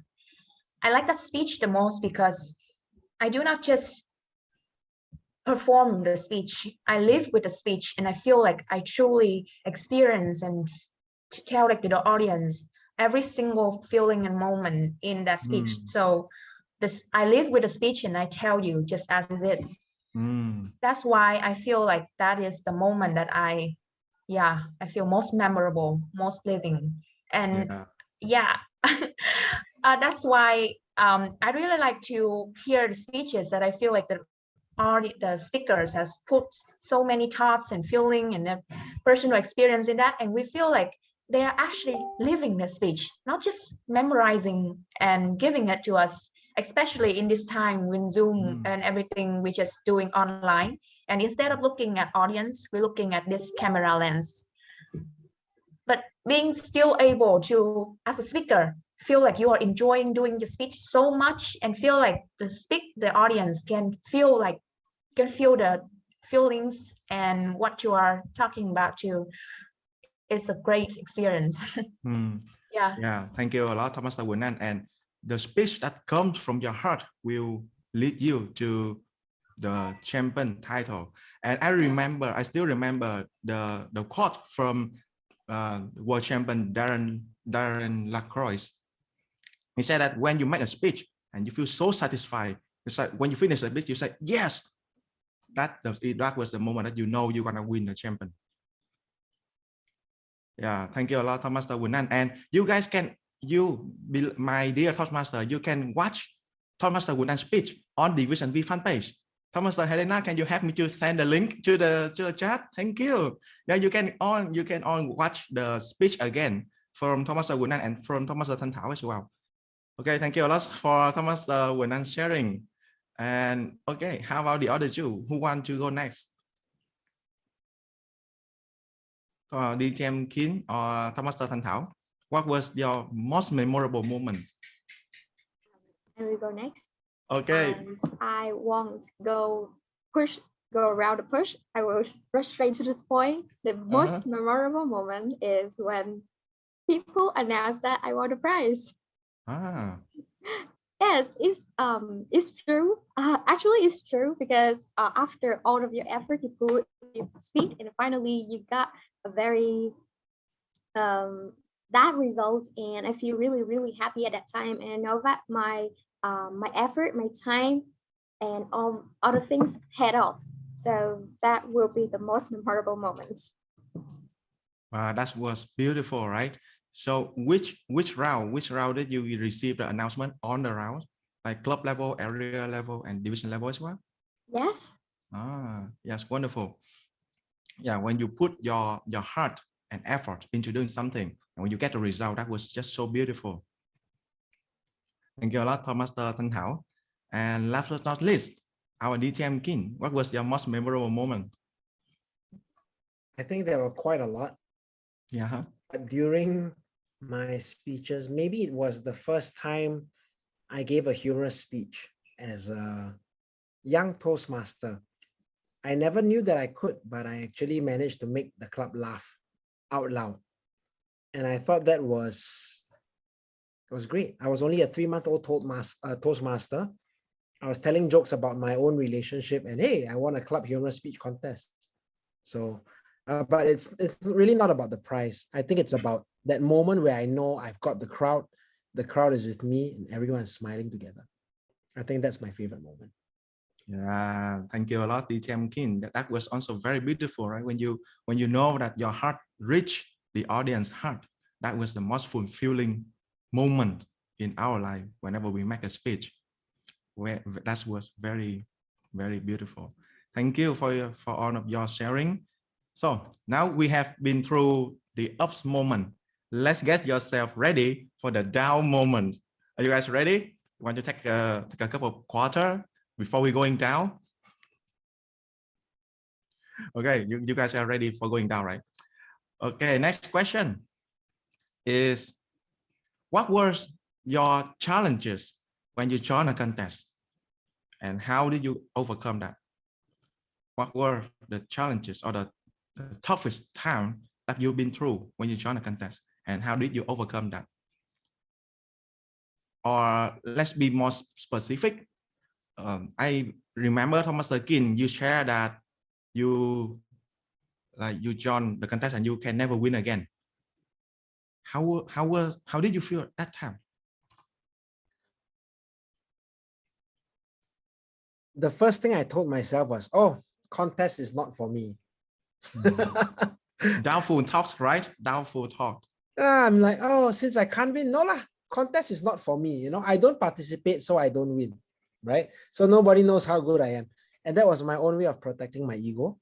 But I realized and I remember that I'm not in Toastmasters, you know, to just, well, I like having fun, but I'm in Toastmasters to grow.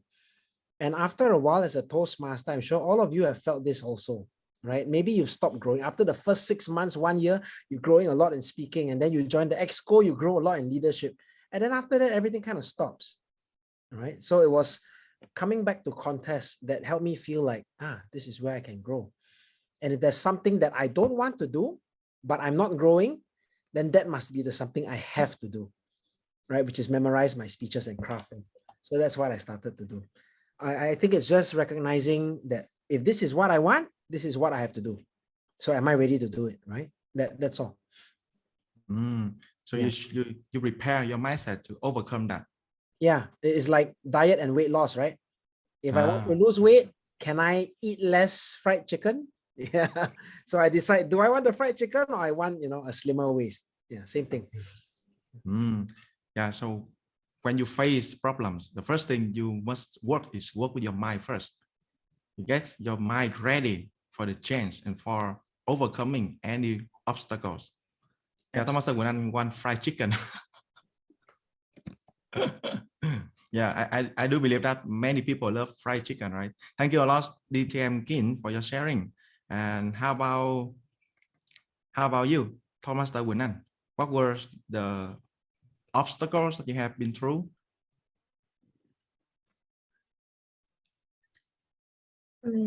Precisely for the 2021 contest, I think it would be the moments when I received the feedback from the speech. Today, I feel like Toastmaster Kin's sharing is exactly true with the experience that I have. Before I joined the contest, I didn't know that the content and the content of the speech would be that important. And I believe that because I have much focus on the content, it is what led me to advance further in the contest. But it's also the most painful experience, because when I have the first draft of the content, and then I ask my mentor for a feedback, then he will list out many things that is illogical or not like that. And even though we know that feedback is to help you grow, but you have put all your sweat and your tears and your blood into writing that, and every time that you show it to your mentor or to people to just reject it. And so you have to overcome this feeling like there's something is not right. They are giving feedback because it is what the audience will think, even though they don't say it to you, but now they say it to you, so take it. So every time that I got a feedback, I have to first overcome that feeling of, uneasiness, and then to rewrite everything. And it's just not one time.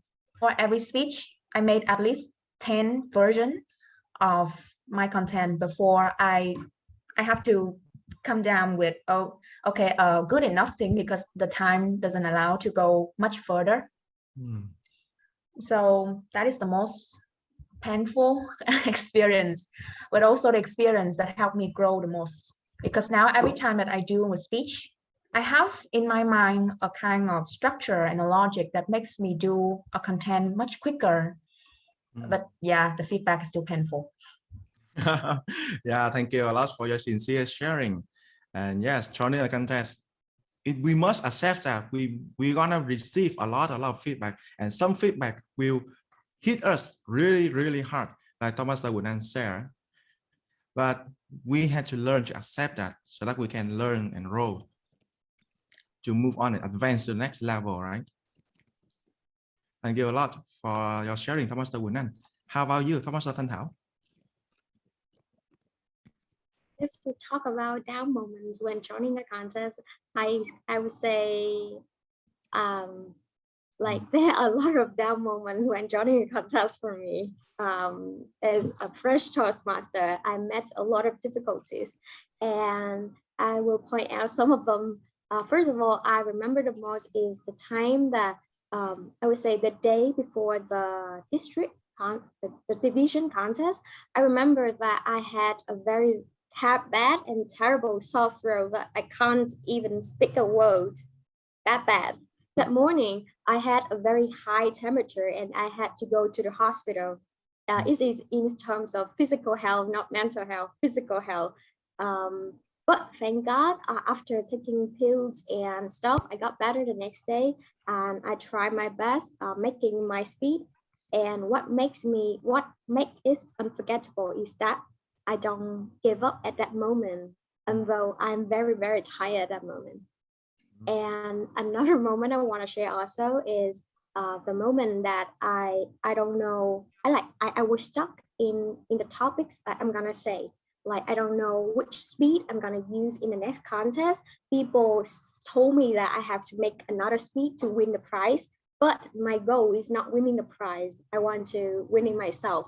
I argue with them that I want to choose my speed, but I even cried at that moment, and some people saw me crying. That's so embarrassing. But at the end of the day, I decided to choose my speed, which makes me happy. I choose to do what makes me happy. Yeah, thank you a lot for your precious sharing, Toastmaster Thanh Thảo. So we can see that there was 2 points. The first one, don't let your physical condition defeat you, right? Yeah, even when your body says, oh, I was so tired, I was so exhausted, but aim at your goals, because when you finish your goal, that was the most fulfilling feelings ever, right? And the second one is, don't let other people bother you. Do what you are happy, and that we will never regret having done that. Thank you a lot for all your beautiful sharings. And as I received from the organizer, Thomas, the DTM kin, you have to leave in 10 minutes, right? Yeah, you have only 10 minutes left. So maybe I will let this chance for people, for our participants today, to ask Thomas kin 1 or 2 questions before he leaves. Is that okay? Okay, thank you. Now it's time for you, but the audience, do you have any question for DTM kin?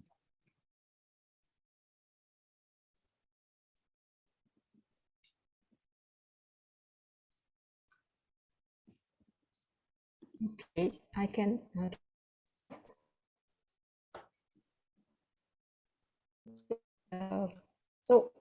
When I post my speeches, so I found that I have a problem that it's hard for me to show my facial expression. I mean, my emotion, because I am a kind of calm person. So I'm not really to show my me to like you can suggest or suggest some ways when we can practice how to show emotional expression. Fantastic. So showing emotions. By the way, once again, I know it's challenging because especially on Zoom with a glass screen, it's a lot harder to feel things, right? So what that means is, okay, Helena, how about this? Do you usually give happy speeches or sad speeches? Sad speeches or happy speeches, Toastmaster Helena?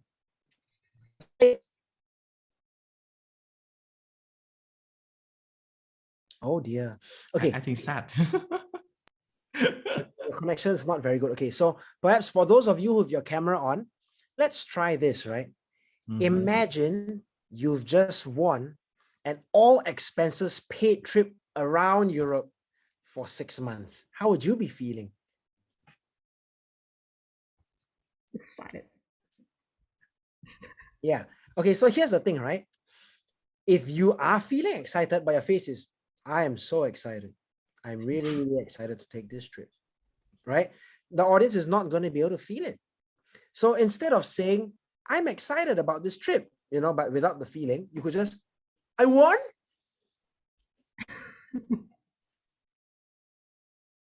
I got it, right? So it's not just about maybe, oh, you have to move your hands this way, you have to move your eyes that way. No, it's about really feeling and allowing yourself to express in a way that people understand. Yeah, if you want to start dancing, you know, you can, or whatever. So that's the idea behind movement and screen. Don't overdo it. Don't do it too much, but we can hear from the way you say it, from how you look as you're saying it. So the thing here is, I know very often we're trying to work on the words, we forgot to feel the feelings. So if you're talking about a sad event, right? Maybe it's something like, my girlfriend dumped me, right? But you're trying to remember the words, my girlfriend dumped me. No feeling. So rather than say that, she left. and she's not coming back. I feel like a loser. Enough, right? You don't have to say too much. You just slow down. You just, look down, look wherever you need to look, right? Just feel it. Can you remember that feeling? Yeah. And I remember in my semi-final speech when I talk about my mom, right, at the beach. True story. So going to the beach, holding her hands, when I think about that, you see, even my voice changes because I'm feeling it. I'm feeling my mom's hands in mine. That's a strong feeling for me. So my face is not expressing too much, some, but you hear in my voice too, isn't it? It shakes a little bit. There is emotion. So when we think about a speech, it is about being in the moment with your audience. Don't worry too much if you forget the words. You mess up some of the words, that's okay. You don't even need words to convey a message. Trust yourself. Yeah, thank you for your sharing, DTM Kin. And then we believe that actions speak louder than words. So you can convey your feeling, your message through your action as well. Thank you a lot, DTM Kin. And also a great question from Toastmaster Helena. Thank you so much, King. And we have one last question for DTM Kin before he left. Please, your. May I? I saw the Toastmaster Tina from Huế Toastmaster Club. Yeah, I'm following a humor engaging pathway, and the most difficult thing for me is just to make people laugh. and sometimes I find it is difficult for me to create something funny if I don't know that whether the audience have the same like background information as me, because sometimes I'm gonna make humor stories about Disney characters or some characters in Friends TV show, but maybe some kind of that. I'm not always using that, but maybe they cannot get my story, and sometimes it's kind of a weird silence after I drop the humor story. But so what is your advice for like adding some humorous aspects in the speech? Okay, so for humor, to how I understand it, right? There is the context, the setup, the punch, how you deliver. So when we look at perhaps the structure of a joke or humor, if we don't understand the context, it's not funny.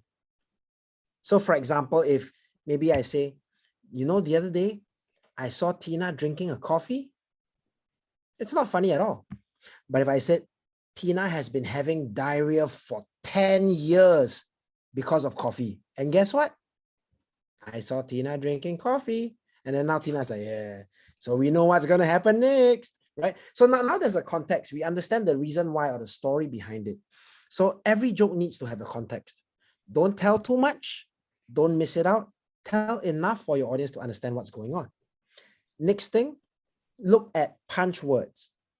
I understand in English, we think about the punch line, but we need the punch word, because once the word comes out, the word that is the joke, people laugh there. Any word after that is not funny anymore. You're stepping on the joke or the laughter, right? So for example, if I say, Toastmaster Hugh is so handsome that even the dogs love him. Even the cats love him. Even the mosquitoes love him, right? So that's sort of okay. But if I say the mosquitoes love him so much because he's so handsome, like it's not funny anymore, right? Because the joke is, I mean, in some sense, mosquitoes love him. So the love him part is the joke. So think about how you can rearrange your words so that your punch words can land. Yeah. To check out how this is done better, I recommend do just watch the World Championships of Public Speaking. All the champions always have humor. Look at how they put the joke in. Right? Let me use Dhananjaya's example. What was that? Raise your hand if you have an emotional mother. Put them all together, you get my mom. I can hear her screaming outside the police station. Even the cops were afraid, right? So it's always very short. It's easy to understand. Yeah. Just look at how they do it. See if you can try telling that. And by the way, please practice this in normal life. Tell your brother, tell your sister, tell your parents, tell your friends. If no one wants to listen to your joke, tell to your dog, tell to your cat, tell to the tree. You need practice. Don't think just because, wow, I memorized this, 1,000 times, but you've never practiced telling it, it's not going to be funny. Practice on your friends until they laugh. Then you know what works and what doesn't. Okay, I hope that was useful for you. I really Thank you. appreciate it. Thank you so much. Thank you. Thank you a lot for your sharing, DTM-Kin. Practice make perfect. And when you think of something that you think is funny, just practice it. Absolutely. People will not laugh for the first time, but don't worry, just practice, and someday you will get yourself laugh. Okay, a fair telling joke, right? DTM-Kin, will you leave now or a bit later? Unfortunately, I have to leave for my master's class. It's actually happening now and I'm 1 minute late. So my apologies. Thank you so much, everyone. Happy New Year. Please take care. Stay safe. Looking forward to see all of you as champions on a contest stage. Yeah. Thank you. Thank you a lot. Thank you. Happy New Year to you as well. Yes. Okay, he left. So we shall continue with our talk show. Okay, where were we? Okay, we talk about the down moment from contest, right? Let's continue with how did contest change you? Like, how do you change after joining a contest? Why we start? Who wants to start first?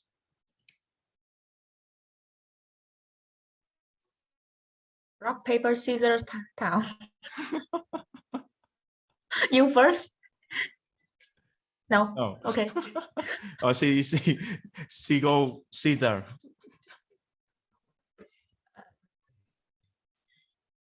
I think what makes me change the most after the contest is I adopt a different lifestyle, a different kind of living, and a more logical mindset. For a different lifestyle, because I learned from my mentor a very great saying: to live well is to speak well. And if you actually think about it, all the speeches, content, and all the topics that you have for your speech, where all that materials come from, is all about you, right? So in order to tell something of impact to people, you have to actually live that, experience that, and learn from the experience that you got first. So in order to have something that worthy to be sharing to other people, I actually have to adopt a more open attitude of living. I started to see every single pieces in my life, even when the story of how I learned to ride a scooter and managed to have my scooter degree after 3 times fail, or the story of how I finished my thesis, all very simple story that maybe word no matters, but it of impact to me. And I believe that it will help change somebody's life who are struggling maybe a similar situation. So first, I adopt a different lifestyle, live well to speak well, and see every single thing in my life as something worth sharing, and live at a moment. And the second thing is about a logical mindset. I think that today Toastmaster Kin has bring to us a very great gift. He doesn't stress on how you should use body language. He doesn't stress on how you should put on your stage and appearance and stuff, but he start out first from the content. The content is the king, and to all the champions in here, I recommend that you utilize every single thing that Toastmaster Kin has shared to you. Start with the content first. Think about the audience and have a simple and clear but logical content that will bring you to the district stage. From the experience that I have with the contest, through 3 rounds and countless of speeches that I do it again, I actually have sharpened my mind with a logical mindset. So when I think about a content, I know that there should not be any single thing in my speech that is unnecessary or something that makes the audience feel down. And it helps me greatly in when I doing writing content on Facebook or when I write my thesis, 80 pages thesis, but still the same tips and structure like doing a speech. So you may feel very surprised what the contest might bring to you. That's fine. Now you, Thảo. All I want to say, Toastmaster would have said. So I want to add in some points that have changed me after contest. The most important one probably will be public speaking skill. I become more confident after the contest. Like I become more confident every time I stand up in the ground and make any speeches. And I learned how to I realize that I'm more good at storytelling, not in Toastmaster speeches, but everyday storytellings. That the most I think recently I had an interview, and I think that the benefits of joining a contest show obviously in that interview that I show a very good storytelling. I start with a hook and she laughed, and then I told my story and end up with a call to action. It's just like the same of Toastmaster speeches, and she really surprised and impressed by them. So I think like if you join a contest, you get more than you lose. So just join a contest with all you have. Whatever the results is, you will get a very, very valuable lessons. Wow, thank you so much, Toastmaster Quỳnh Anh and Toastmaster Thanh Thảo, for your very practical and meaningful sharing about how you changed after joining the contest. Yeah, to speak well is to live well.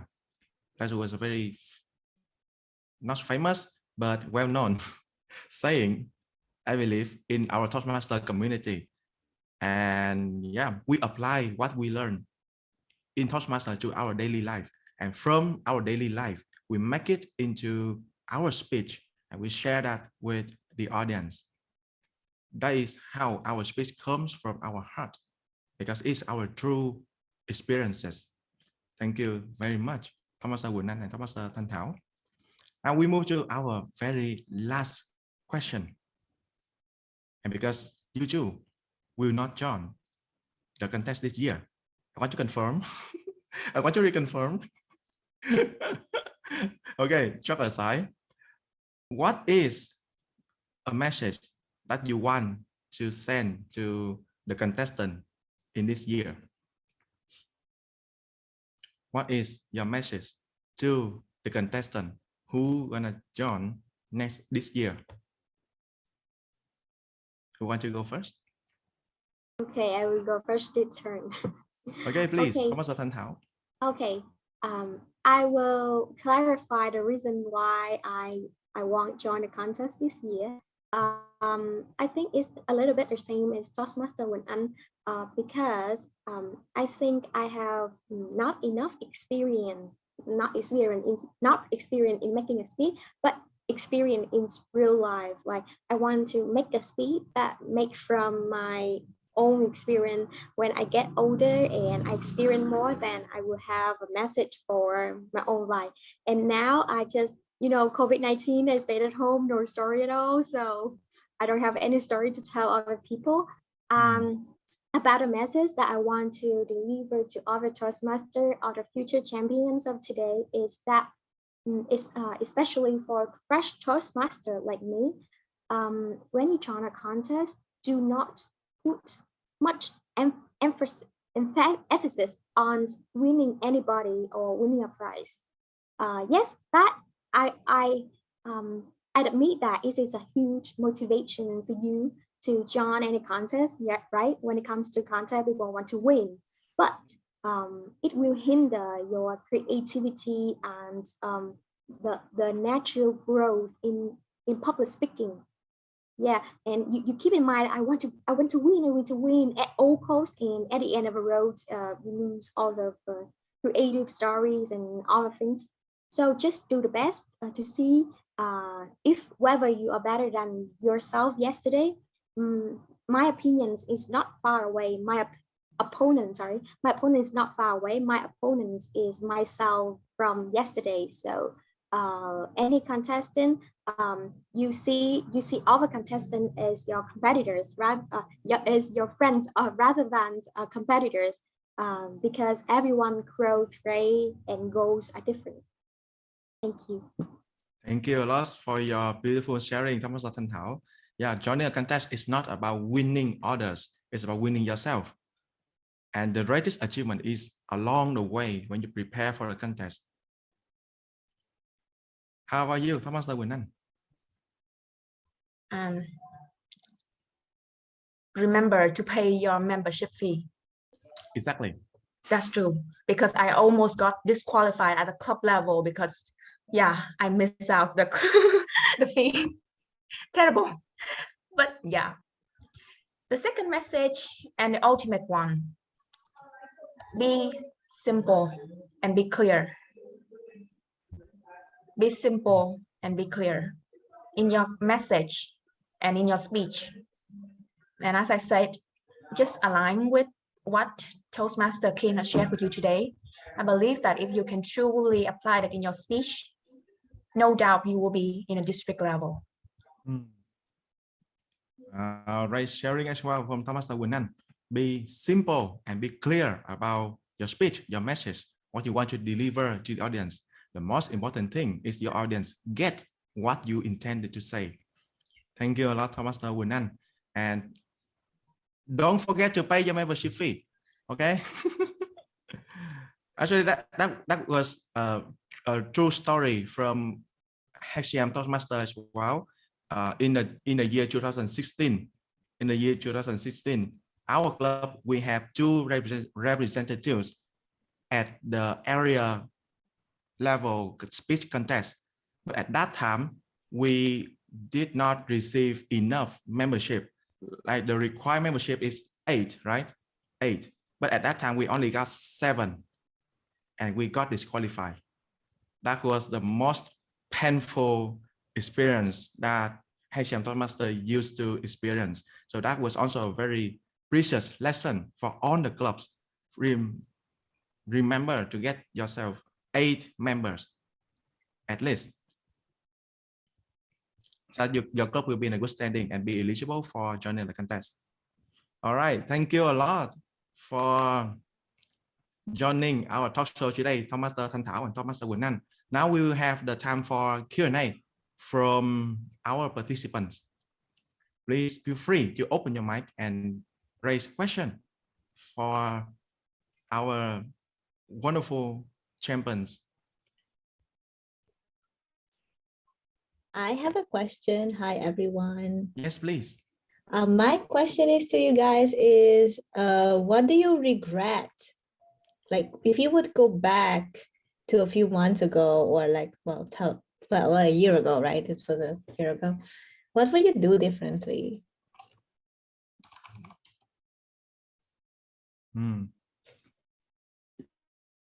For me, it would be to have a mentor. It applies not in just Toastmaster, but in any area of life, I believe, because a mentor is someone who has more experience, and it's especially good if you want to win something, you have a mentor who has actually able to do it. For example, you want to be the champion of a district level, have a mentor as a district level, or someone who you believe that have enough qualification to lead you in the right way. I participated in the contest from 2020, and at that time I was a member of UTC Toastmaster Club.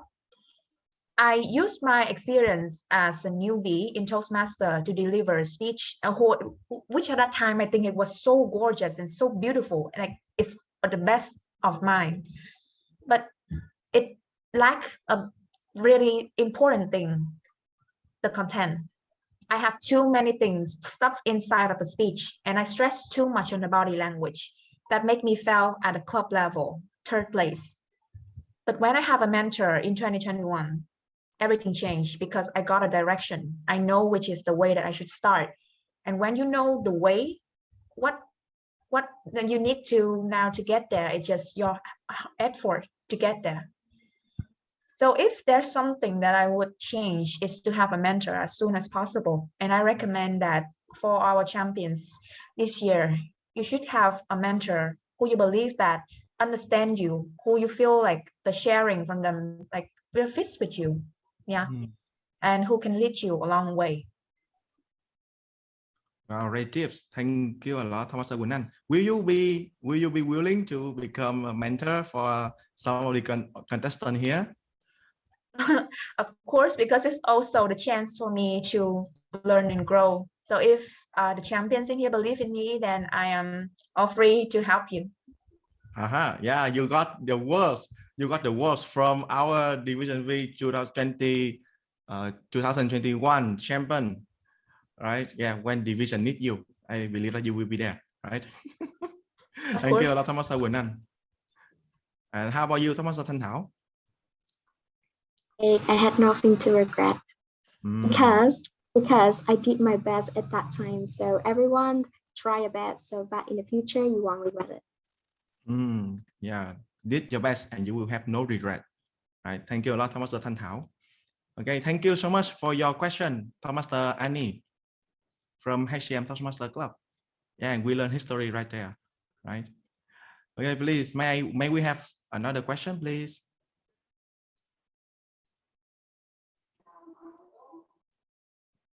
Another question.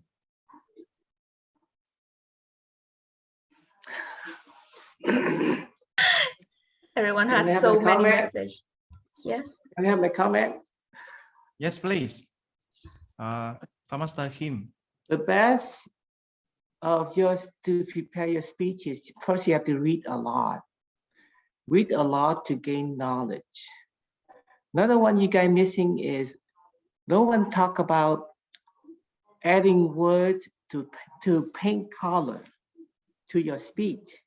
People talk about emotional and other hand gesture, but without reading, you can't find the word to paint your speech. Mr. 𝐾𝐴𝐧𝐿 today, you can see him when he talked about, I just wake up. Yeah, Toastmaster Kim is living in San Francisco, right? Adding color to your speech by using adjectives such as water flows quietly through the stream. I'm so sad after I failed my test and my heart's beating so hard because I didn't prepare well. Use your voice to express your emotions. Use your voice to tell the story. Use the word to paint color. Connect. He'll connect. Thank you. Okay, thank you. Thank you a lot, Master Kim. And thank you for doing me a very great favor. Okay, so who want to raise the next question? If no one asks, oh, I can ask. Okay, Joe. Yes, please. Please, Master Helena. I just wondering about. I'm wondering about the way how you practice your speeches. So can you share with us the way you practice, how you deliver speech, how you craft the speeches? Thank you. Okay, thank you a lot for your question, Master Helena. So who wants to go first? How did you craft the speech and how did you practice?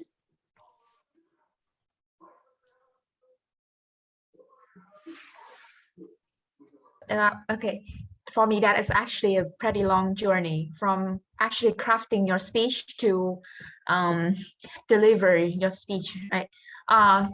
So first, as always, we will start with a message.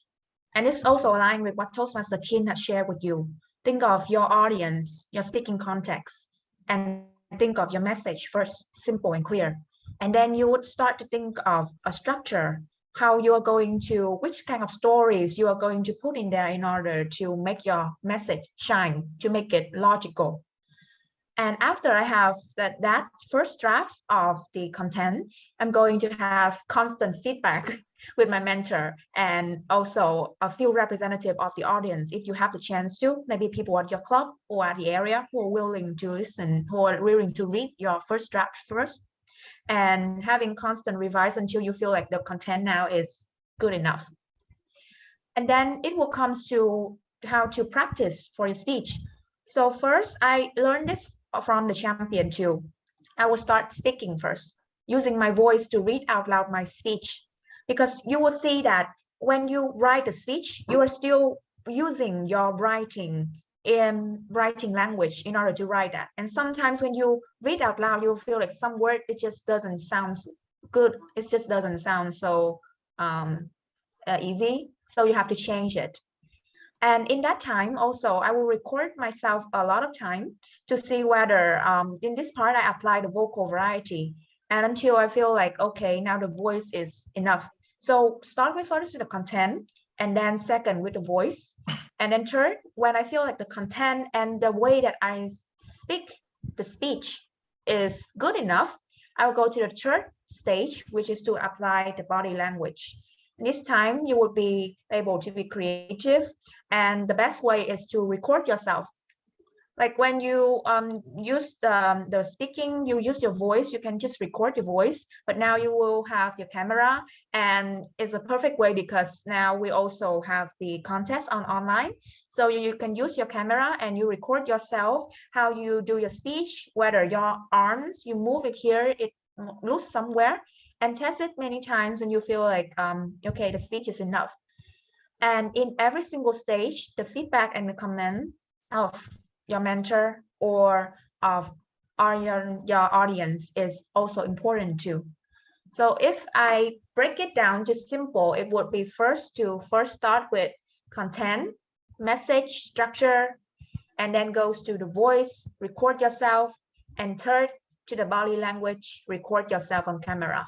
And in every single step, have the feedback from your mentor and of representative from your audience. So that's the way that I craft my speech. What about you, Toastmaster Thảo? Sorry, anh Hiếu say. Okay, thank you for doing that for me. Please, Toastmaster Thanh Thảo.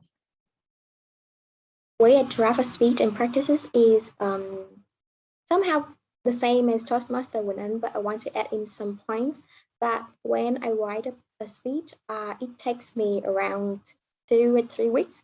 But when I practice it takes me around 1 or 2 days.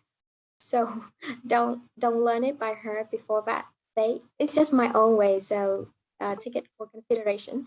And when I write, because the reason is because when I try a speech, I imagine how I would behave and say in that sentence. You know, when you write a bit, just imagine in your head, like at this part, I would do something or something. And after finish the speed, your speed is perfect for you. And then I will watch a movie. Why? Because I will watch a movie that has a content related to my speech to get the acting of them. You know, at that moment, how they act, learn from the actors and learn from the actress.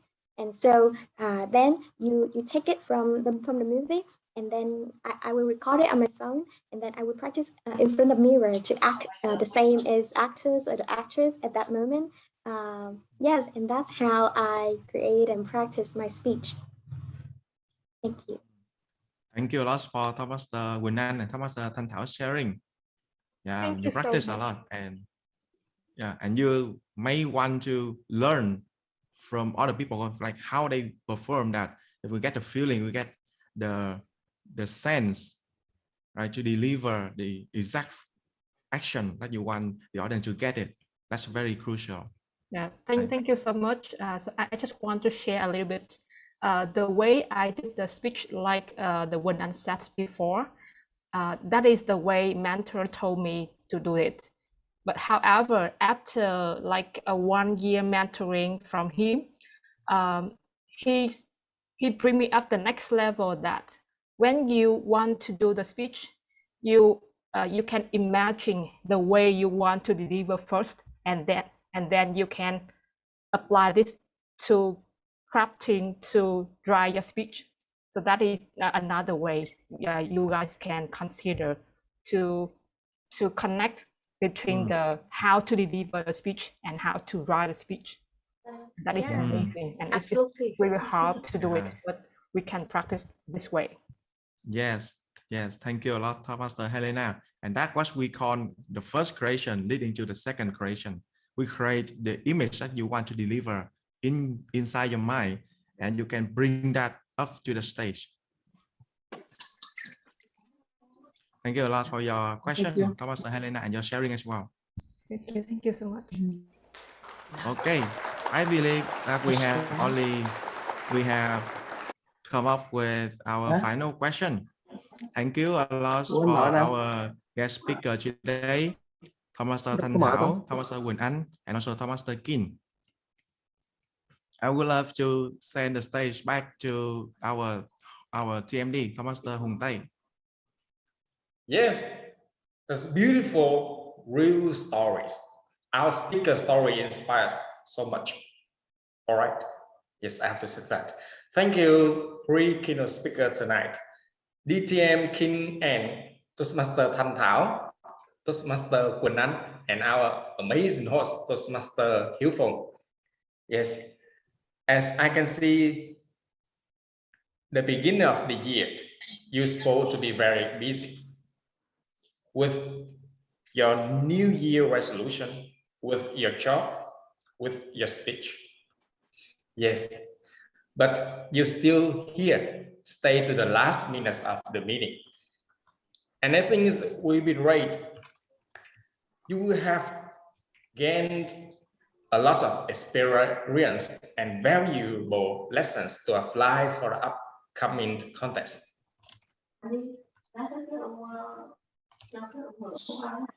Yes, and now I'd like to hear from you so we can continue to provide you a better experience in the future.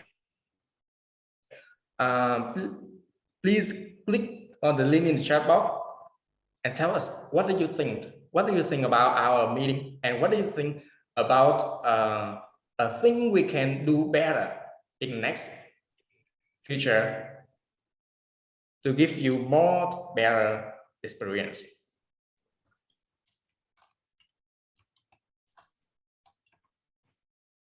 Yes, thank you so much. At the same time, I would like to hear the voice of you. What do you think about a thing we can do better in the future? Yes, I'd like to invite Toastmaster Kim Phạm. Are you there?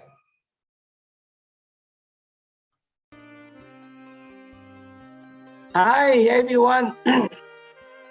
Yes. I'm glad to be here today, this morning at 4 o'clock to join you guys. And I think this meeting is a lot better than the first meeting. People are more motivated to ask right questions and what. Two things I had today. Two words. Learn something new. Because when you don't compete in contests, you don't learn something new. Second one is practice. If you want to be better, like everything else, you need to practice. Practice is the key. So I give you guys the best is to recording yourself with camera. Zoom give you 45 minutes free. It is their Zoom account. So practice. It's always practice. And what else I learned? Toastmaster in Vietnam down 10 years old. When Toastmaster was since 1924, 300 members joined Toastmaster. And Mr. Hill knows that there's 90 million people in Vietnam. So it's a very small, right, small number compared with others. So 30 of you here today are champions. Even though you don't talk much, you learn. You are champions of yourself, champions to be leader of the new country. Vietnam still very young, and you are guys starting of it. 32 of you tonight are champions. Think of it. Thank you. Yes, thank you, Toastmaster Kim Pham. His advice is not only for our organizing team, but also for all contestants. Practice makes perfect, and you are the champion of yourself. And now, before we go to bed, say goodbye to everyone, I would like all of you to hear the voice of our organizing chat with the session named Certificate. Yes. Please give her a big hand. Thank you so much, Team DivisionV. Everyone, thank you so much for joining us today. I have to say that the section today is very, very insightful and impactful for everyone, right? And now, without the hands from other people, from the teams, the speakers, the host, I can't do it today. So I would like to appreciate your support, your great support by certificate from DivisionV. So Toastmaster Hoàng Hữu, can you help to show the certificates for all of us? Once again, I got a chance to sign my own certificate. Yes. I hope next year someone else gonna sign for me. Who? I hope that person is in this room. Okay, first, I want to appreciate Speaker Thanh Thảo, but she's left already, so I will give her later. Get the next one. No. Okay. I can take a picture. No. You're wrong because the certificate is Thanh Thảo. I'm she sorry. left already. And we have the speaker Quỳnh Anh here. I appreciate your sharing today, and I know that you did a great job today, and everyone loved what you shared. Okay, we have the certificate to Quỳnh Anh. Okay. Thank you so much for your help. Can you take a Thanks picture? to you that I learned so many things today too. And Yes. are you taking the picture? Yes. You can smile. 1, 2, 3. Yes. Okay. Thank you so much. Get the next one. I believe the certificate to the host, the Director DivisionV Hiếu Phùng. Thank you for sending my certificate. I hope that next year someone else is gonna sign for me. Okay, thank you so much. I can take the picture. 1, 2, 3. Yes, that's beautiful. Okay. Okay, thank you so much. Besides being the host today, Hiếu Phùng also helped me a lot to guide me how to organize the events or other things in Toastmasters. I learned a lot from Hiếu Phùng. Next one, I think we have certificate for Hùng Tây, TND Hùng Tây. Yes, thank you. Hùng Tây, where are you? Yes. Okay. I can help to spotlight. Okay. 1, 2, 3. Yes. Okay. Tae is from ACI, but he is willing to take the new adventure, take a new journey. So that's the reason why I can feel the way Tae want to do it, and I gave him a chance to be the TMD in the series today. And last but not least is from the certificate to you, Hang-Hữu.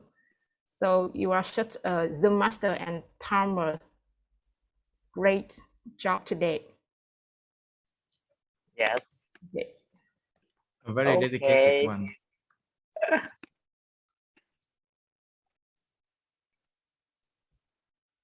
1, 2, 3. Yes. Okay. Okay. All right. Thank you so much, everyone. I appreciate your support. Even though you are the speaker, you are the host, you are the participants today, I appreciate your support and your attendance today. And I hope that I'm certain the events into section last week and today will help you a lot, will help you to inspire you to be the contestant in the contest season today, season this year. Okay. And even I after I listen to the sharing from you guys, I really want to be the contestant. However, I'm not I'm not commit with others because I will have to conduct the Division V contest this year. Oh, don't worry, I want to do that for you. Just No, jump. no.